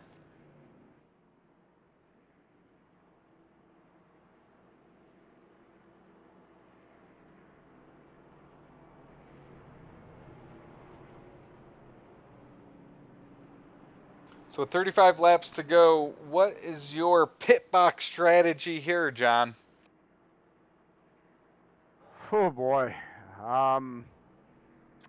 You know, if you're the leader, you're in a catch-22. If you come down pit road, you're going to be lonely. If you don't, you're going to be lonely because you're going to be the only car on the track. But it looks like they're, yeah, it looks like they're all coming. So we're going to have fresh sets of tires go back to green, just over 30 laps to go. And it looks like the top 15, 16, 17, looks like all the lead lap cars are going to make their way down pit road. Yeah, and we saw the 40 in there probably getting repairs there from that last incident. And that's a tough break. The 45 is sitting there too. Hopefully they can get it back on the track and able to turn some laps. But, you know, I looked at that from a different couple of replays there, and, you know, that is just close racing there. And like I said, I don't know that you had to cut it quite that close, but 40 was kind of moving around there in his lane and just kind of got together a little bit. But tough break for those guys. Hopefully, like I said, they can get their car worked on and maybe get back out as soon as they're done towing. At least I know Snare probably had to tow. I don't know about the 40, but I tell you, fresh tires, and we got basically what about a 30-lap shootout here. This is a Saturday night special now. Big mover there on pit road is going to be the 6 of Eric Blunt moving up to second. Mitchell Snare up to third. Matt McMeekin will keep fourth, and then Chris Berg will come out fifth. I have to wonder if Mr. Blount didn't take only 2 tires or fuel only or something. He came out and they were almost even exiting the pit, so I'm thinking he had to do just that. But with 33 laps to go here under caution, see how it pays off.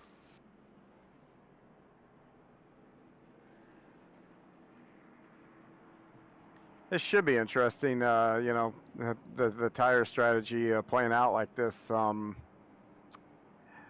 That's a long time to put on those sides of tires, but I'm sure as the night goes on, those guys are able to look at what kind of tire wear they are getting on the left sides, and if it hasn't been too bad, they're going to be all right. But if it has been a little sketchy, they're going to have to be a little careful here over these next 30 laps or so.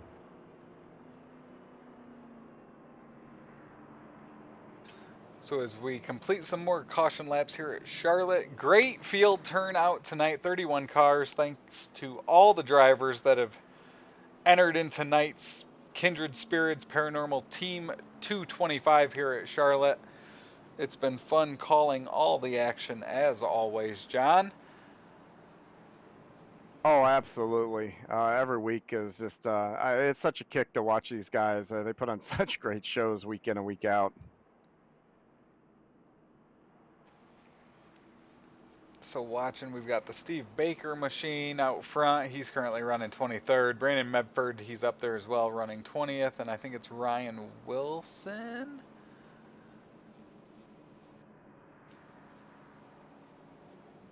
Nope, it's the 22 machine of Cop up there as well. So they should cycle around before we go to green here at Charlotte.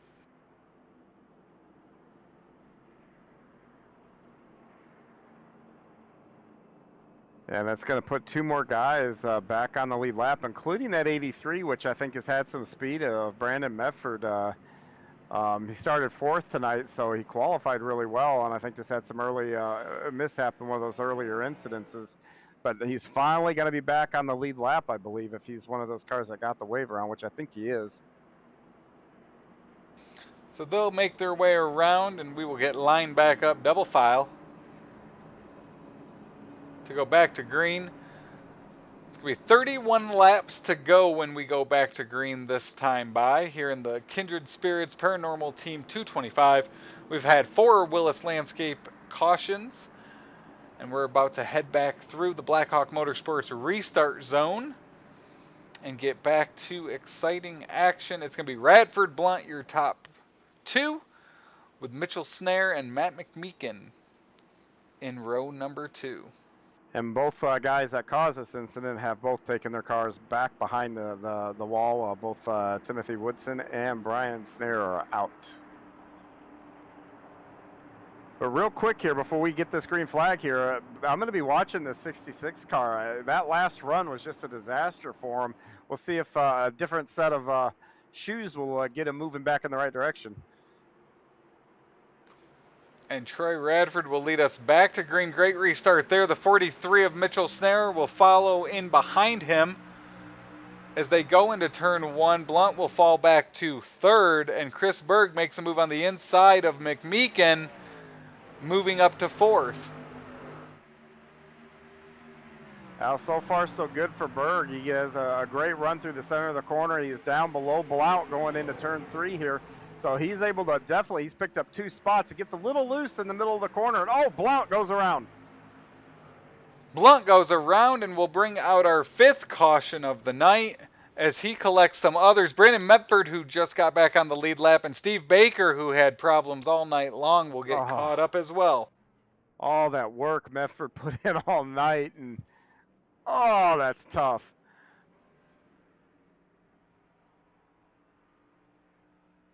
And we'll watch our Willis Landscaping.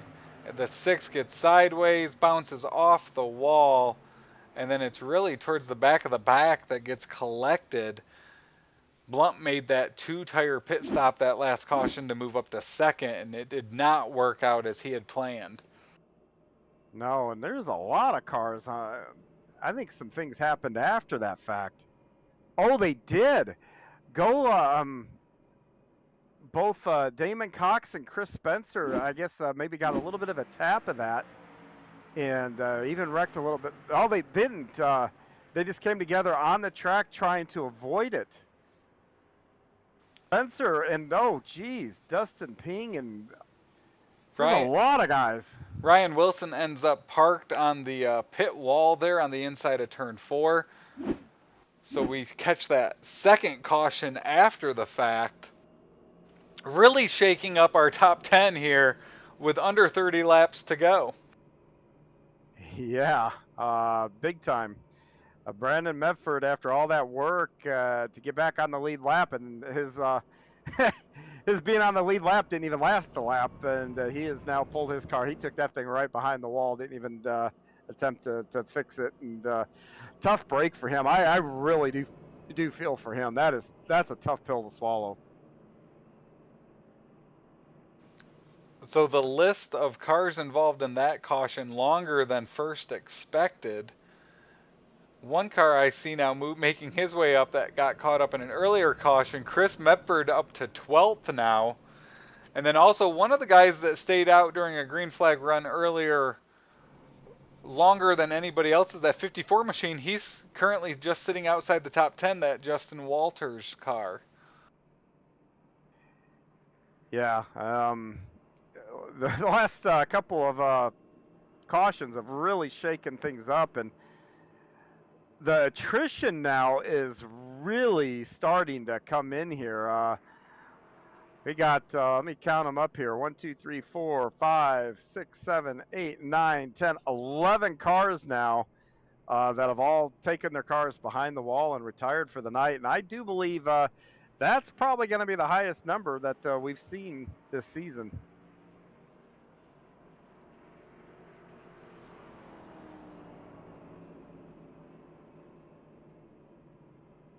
So they are continuing to sort this out with our latest caution. It's our 5th caution of the night, presented by Willis Landscaping.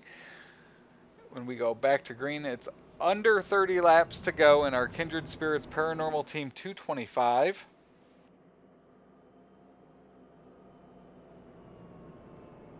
And we're getting perilously close to, having to just name the cars that haven't been in any kind of incident tonight. This kind of been a wild one here tonight.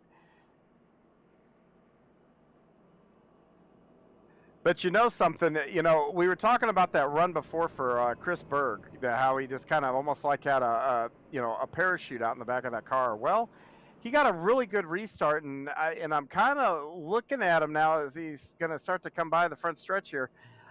I think his crew got that damage fixed on the back of that car, so maybe that was just enough to slow him down a little bit, and maybe he's going to have that pace that we saw early on here now.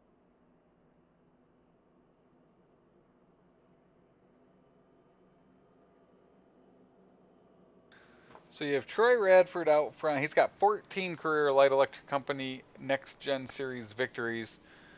Next to him, you got Mitchell Snare, 1 career victory. And then you've got Chris Berg, 6 career wins, including last week at Texas.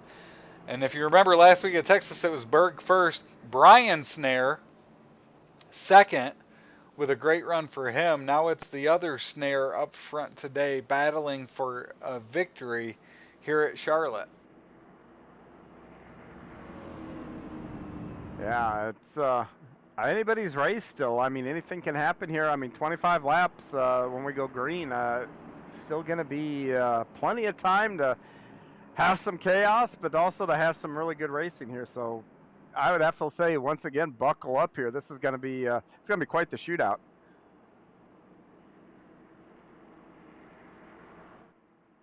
So they will enter turns 3 and 4. We will go back to our Blackhawk Motorsports restart zone. And it's going to be Radford and Mitchell Snare, your front row. The iRacing pace car will dive off of the track as it exits turn number 4 onto pit road.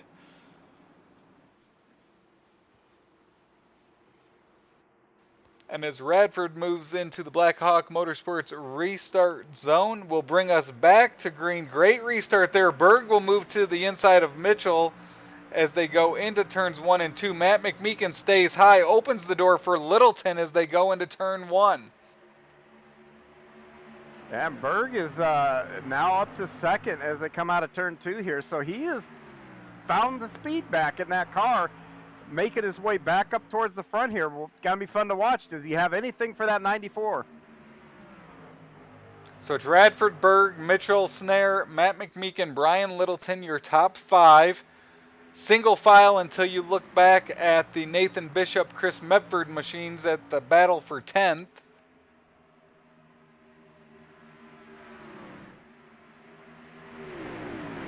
Radford is not pulling out like he did that last little short run. Berg is staying with him for the most part. As we've got 25 laps to go, Berg is right in the tire tracks of Radford as they go through 3 and 4. Great run for Berg that time through the final 2 corners. And he is right on the bumper of the 94 as they cross the line for 24 laps to go. Yeah, and Mitchell Snare is sitting behind both of them going, yeah, you guys get to run in here and leave a door open for me and I'll walk right through it.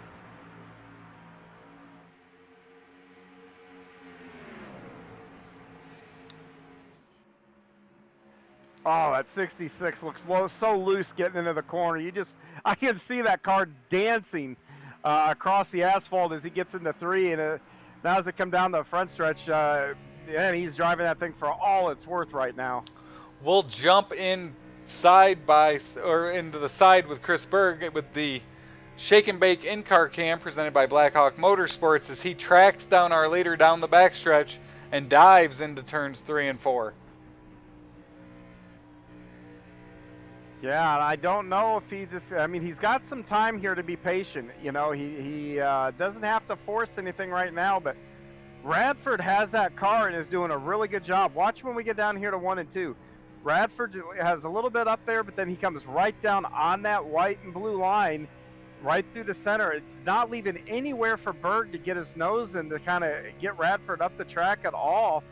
And being on his bumper is going to create a little arrow push too for Chris here. So he's going to have his hands full here. Maybe we got enough laps left though, where those tires are going to start to wear a little bit. That's going to, I think, dictate who wins this race. Brian Littleton has gotten past Matt McMeekin for 4th. Is about the top 14 are now spread out single file around this track. Berg currently following Radford, Mitchell Snare in 3rd, as they'll come to 20 laps to go this time by. Yeah, he's riding right now, and the nice thing is he's taking it easy on his tires, I think. But he can take it easy on his tires, but yet push the 94 to maybe use his up a little bit. But coming down, like you said, 20 to go here. I think that in the next 5 or 6 laps, he's got to get right on his bumper. But now you're starting to see that 94 kind of get away from him a little bit. Looks like a good couple of car lengths, maybe car length and a half right now. So as they get spread out and we start counting down the laps here, under 20 now to go. Looking back, thinking points-wise, Steve Baker's gotten up to 19th now, John, after being caught up in an early wreck. Damon Cox had a great run going. He's currently running 18th. Yeah, and Baker just gobbling up those points. What did we say earlier? I think I said, 11 cars I think are out. It's 11 spots, Don't ever give up. Just get out there and keep turning laps. You just never know how these things are going to turn out.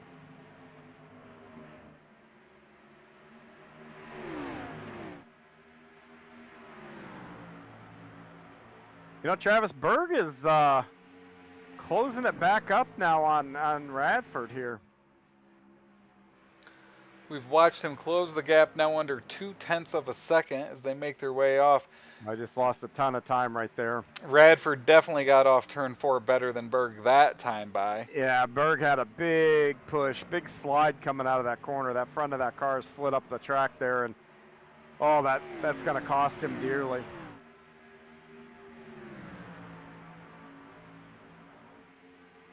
Right behind them, you have Mitchell Snare and Brian Littleton battling for 3rd. Another great points night for Brian Littleton, our points leader.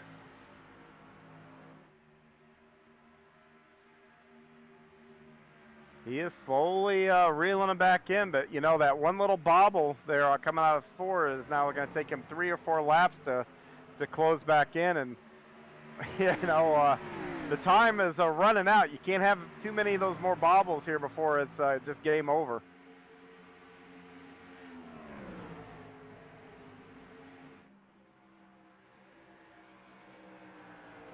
Littleton, great run that corner.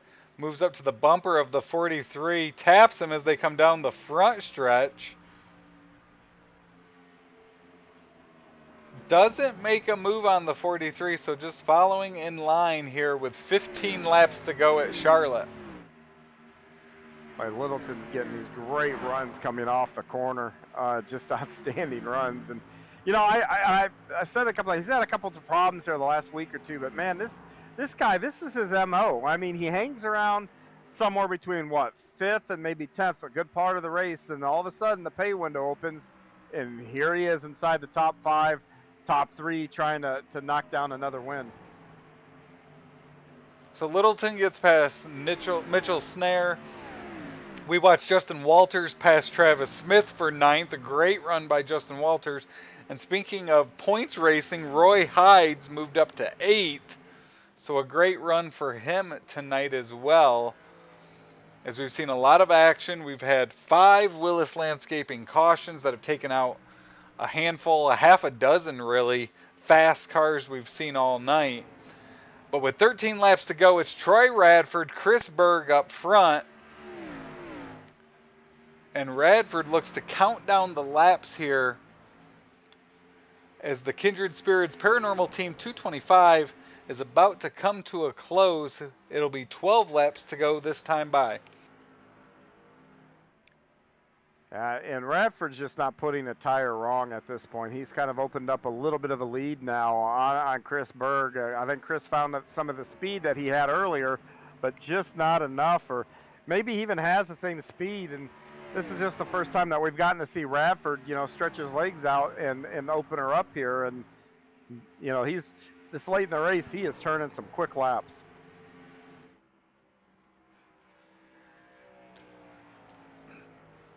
Radford took over the lead on lap 103.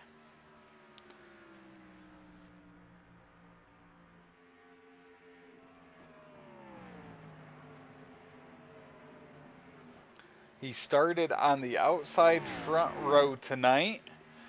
Fell back, kind of started with a different strategy than a lot of cars did early, as we had a couple quick early cautions come out, and then he made his way back up front.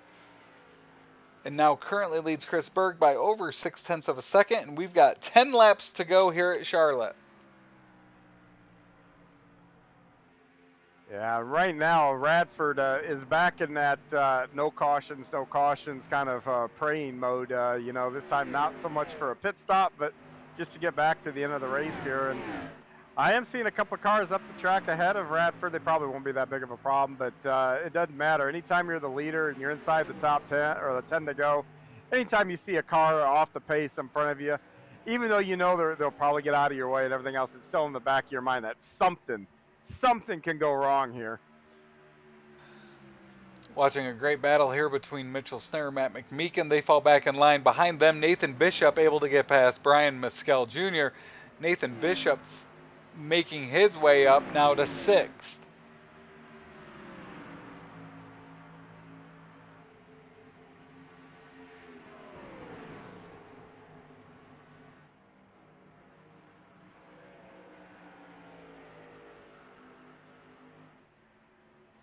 Great run by McMeekin off the corner there. Gets up to the bumper of the 43. Looking to make a move up to 4th. And Nathan Bishop, while they battle, moves into the picture as well, trying to get inside that top 10.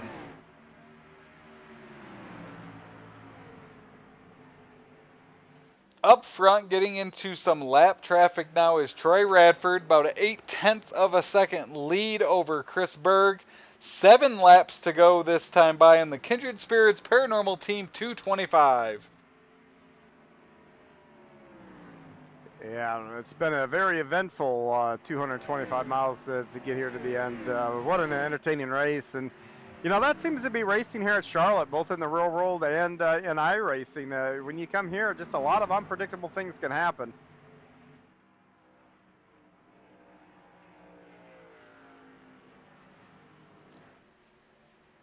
Looking back at our cautions, really 4 of our 5 cautions included guys that were running towards the front.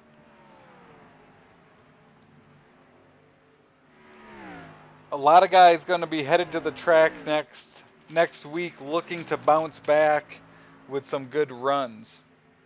Absolutely. Their fab shops are going to have to put in a little overtime this week, but they'll get those cars back on track next week. And yeah, it's tough only running once a week, just like in, I guess, football, anything else. You lose a game, and that stink of the loss just stays with you until you can get back on the field or back on the track or whatever the case might be to try to bounce back. Which, to be honest with you, Travis, makes Brian Littleton's run all that much more impressive. Here's a guy that's had a little bit of bad luck the last couple of weeks, and here he is on the podium, in a podium spot right now. Just way to push through it and get back on track.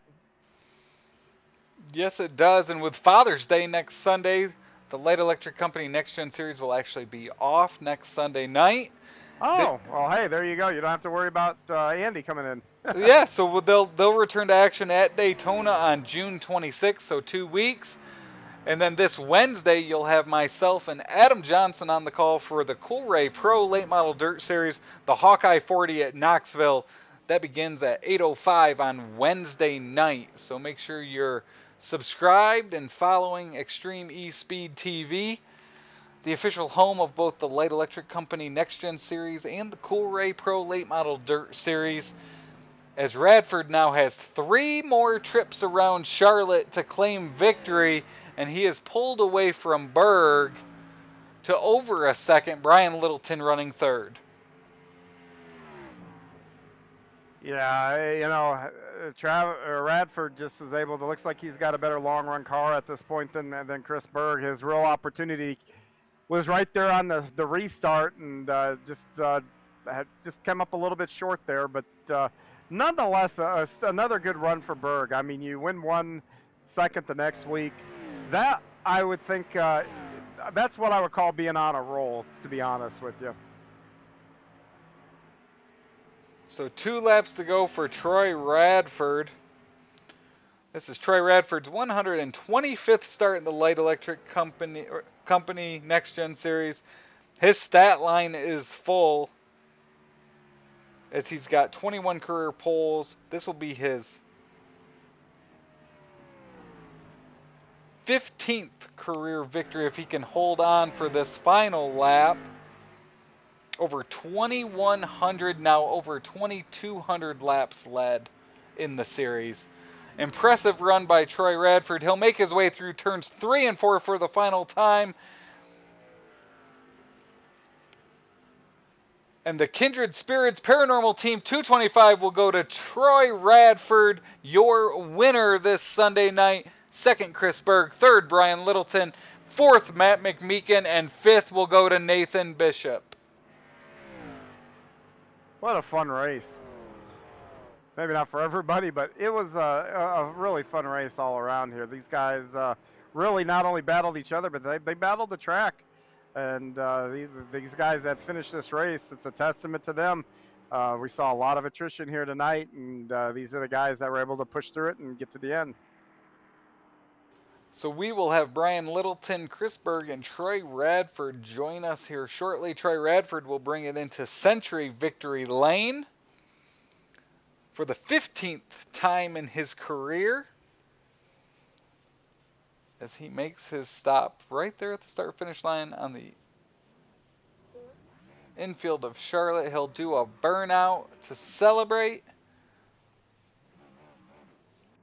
Looking through the field, a great run by Justin Walters. He finishes 8th. Chris Medford will end up 12th, and then Gary Ragland, great run for him. First car a lap down there in 13th. So good run for him as well. Yeah, and I'm looking at the final stats here too. What's crazy is we were talking about Chris Berg on all that speed he had early, but he turned the fastest lap of the race, and he did it on lap 126. So he definitely found the speed back, and that tells you how crazy fast Troy Radford was there at the end. He had it when it counted. A lot of guys turn their fast laps in the 120s. So guys are saving their best for last, and what a good finish. So it looks like the 2nd and 3rd place finishers. John, I think you've got our 3rd place finisher, Brian Littleton. Yeah, Brian, this is John. You got a copy? Yes, sir. Well, bud, this first time I think I've talked to you since I picked you, and then you wrecked. I never got a chance to apologize for picking you, and and so I want to do that now before we even get into anything, and say sorry about the putting that voodoo hex on you. But you've had kind of a rough spell the last couple of weeks, but what a great bounce back! What a great race you had tonight, and bringing home on the podium. Walk me through the night. A lot of crazy stuff happened on track. How'd you avoid the chaos and to bring it home on third? Honestly, I mean, the whole night I was thinking just take care of my stuff. This was a long race, so if you tear your stuff up in the beginning of the run or the beginning of the race, you're not going to be there towards the end. So I just paced myself and tried to get into a groove, and I got lucky a couple times. I think there was a couple accidents right in front of me, and I just kind of barely snuck through. But that was the plan. Just take care of my stuff and try to stay out of trouble. Well, once again, it worked out for you. And I said earlier on the broadcast, it's just kind of your MO. You just seem to hang around right about, that 5th spot, give or take a couple of positions, maybe sometimes back to 7th, 8th. But when the pay window opens, all of a sudden you're there, you're in the top 5. And tell me, it was a little bit longer. Did you feel it those last 50 laps or so? I mean, you're trained to do one thing, and okay, 100 laps we're out. This overtime, did you feel a difference, or was it just business as usual? I mean, for the most part, it was business as usual. I mean, it was definitely that last, 20 or 30 laps. Um, you could definitely tell it was a little longer than normal, but just keep your nose down and just pedal to the floor. Well, awesome. Congratulations on a well-deserved podium here tonight. Who would you like to give a shout out to? Yeah, thank Dirty Air Racing teammates. Without those guys, I definitely probably wouldn't be up here running as well as I have been. Congrats to Troy on his win. Thank you guys up in the booth for what you're doing, and Steve and the admin crew, Jags for doing all that she does. We'd be pretty much lost without her. Um, and thanks to the family for letting me do this as much as I do. Well, congratulations again. Another podium position. That's going to be a good points night for you too. That's I think all your competition finished behind you. So enjoy your week off. Enjoy Father's Day, and we'll see you next time around. And just like I said, enjoy that Father's Day. That's Brian Littleton, the number 80, finishing third tonight. Thank you. Now joining us, our second place finisher, Chris. This is Travis up in the booth. You got me? Yep, got you loud and clear. So, Chris, we saw you. You ran up front all night long. You had a good lead on the field there from about lap 67 to 102. Then that caution came out. John and I noticed that after that pit stop, your car seemed a little off. What changed there that let Troy get out ahead of you? I was just in massive fuel save mode because they were all going to have to pit with as hard as they were running. Just the 10, 12 laps after that I was saving, I was going to be able to make it to the end. And besides the guys that topped off, I highly doubted any of the guys running hard in front of me were going to be able to make it. So I was going to be able to make it to the end right there, and I was still able to run top 5 in massive save mode. Was there anything there at the end you could have done differently to try to get past Troy as the laps counted down?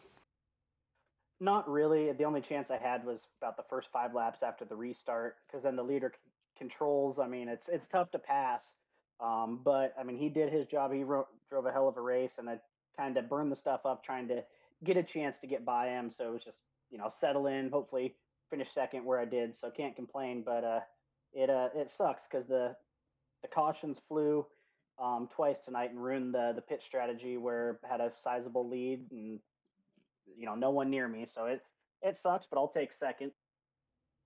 So with a lot of spooky things happening tonight, with guys getting either caught up in incidences not made of their own, also had some cars like Lance Yancey that I think of that had some really good runs moving up through the field.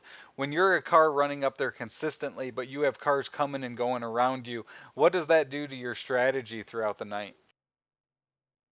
Oh, you just you stick to your own strategy, and I mean they had 20 lap pressure tires, and it took him till about 5-6 laps to the end of my fuel run before I had to pit before he got to me. So I knew when I pitted um, and went, I was going to have at least probably 10 to 16 seconds before because they probably pitted. I think the last time before when he was coming, they pitted 8 to 10 laps after. So I mean we had a sizable lead, and it was just I was saving that run prior too, so I could make it to lap. What was it? If I could make it to lap 101, 102 was my goal, then I would have been good to the end. So I was saving those last 2 runs anyways. So you follow up your win last week with a great run again tonight, Chris. Anyone you want to give a shout out to before we take a week off next week? Just to Conrad Insurance Group, our title sponsor, all of Blackhawk Motorsports. I mean, we were running super good at the beginning. Then, one second, sorry, my doctor. What, baby? Okay, sorry about that. And then, Vapotrail Clothing and Pacific Aerial Services. It was, good long race.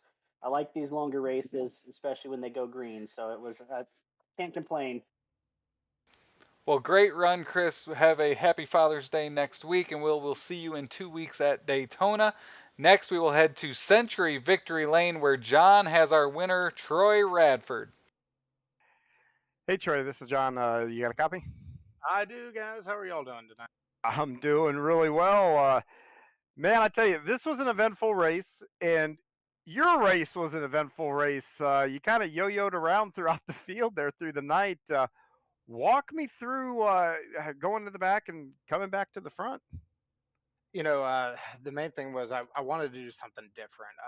And just I saw an opportunity to short pit and make it to where I could get it on one stop.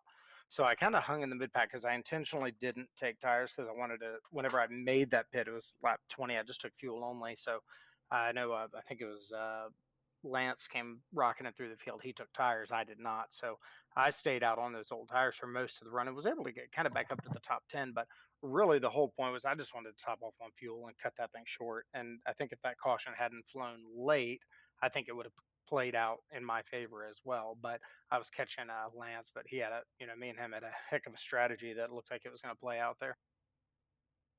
Well, it was fun watching you kind of come back up through the pack there, and that last run, you just the first couple laps looked pretty even, Steven. Then all of a sudden, it was like you found another gear and were able to take off. Did you find that your car was a better long run car than a short? I mean, you'd think the other way around, having fresher tires at the beginning of a run, but um, you know, where was your car better at, the longer or the shorter run?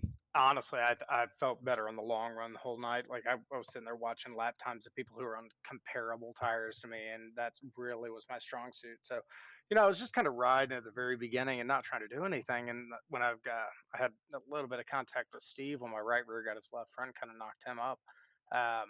Definitely nothing intentional there, and I hate to have any kind of contact there, but just kind of trying to ride, and then there was a pretty big opening there, so I had to go for it, and rode that way for a couple laps before that contact happened. So I hate to have any contact with anybody, but especially Steve.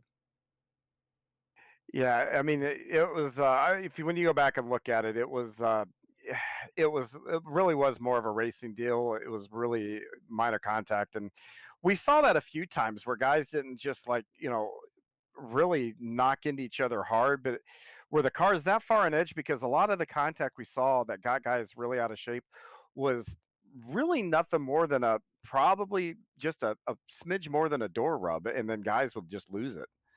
I think it's a Charlotte thing, if I recall right. I think that there does tend to be a little bit of netcode stuff, and that looked like when me and Steve got together, it kind of like pulled me up into him like it was a Yes. netcode thing.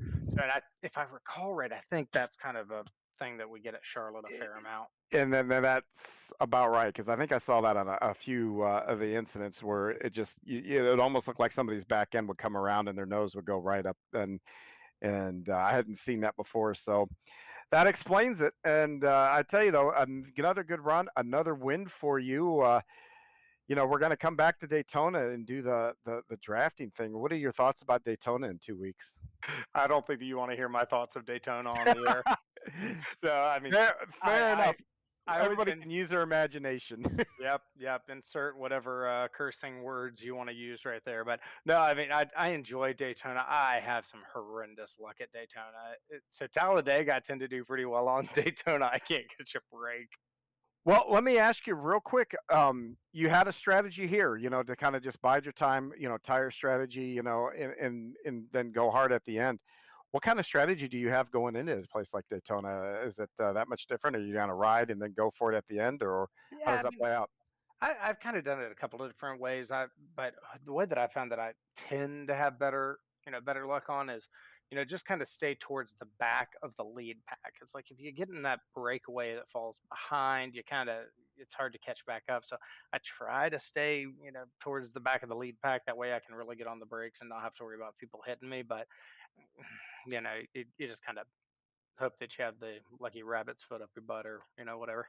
Yeah, the Golden Horseshoe, or just it is like winning the lottery, but it is a lot Yep. of fun to watch. So, well, I tell you what, enjoy your Father's Day next week. Enjoy the week off, and we'll see you in 2 weeks. Anybody you'd like to give a shout out to?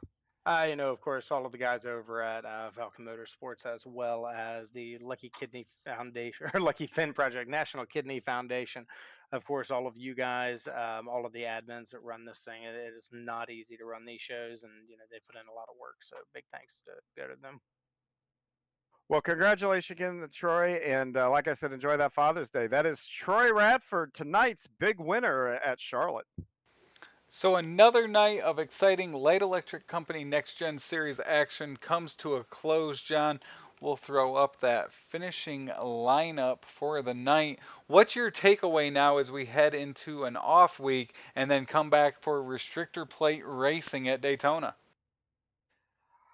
We've seen a lot of different crazy things, and and you kind of heard it in Troy's voice there. Almost anything can happen at Daytona, and it's just it's a crapshoot there. So what we've seen is the different strategies, and again, these guys are every time they go out on the track, they seem to have a plan, and these guys really work those plans pretty well and are pretty patient with them. So I expect that to continue as we move into a high-speed game of chess next in a couple weeks. Well, John, it was another exciting night of racing action. As mentioned, we are off next Sunday. We will be back the following Sunday from Daytona, June 26th, for our next Light Electric Company Next Gen Series event. John, you have a happy Father's Day next week. We will talk to you soon and see you at a track soon, race fans. Thank you for tuning in tonight. This copyrighted broadcast of Extreme eSpeed TV Network is intended solely for the entertainment of our audience. Any retransmitted, reproduced, rebroadcast, or otherwise distributed or used in any form without express written consent of the Extreme eSpeed TV Network is strictly prohibited. We hope you've enjoyed this broadcast.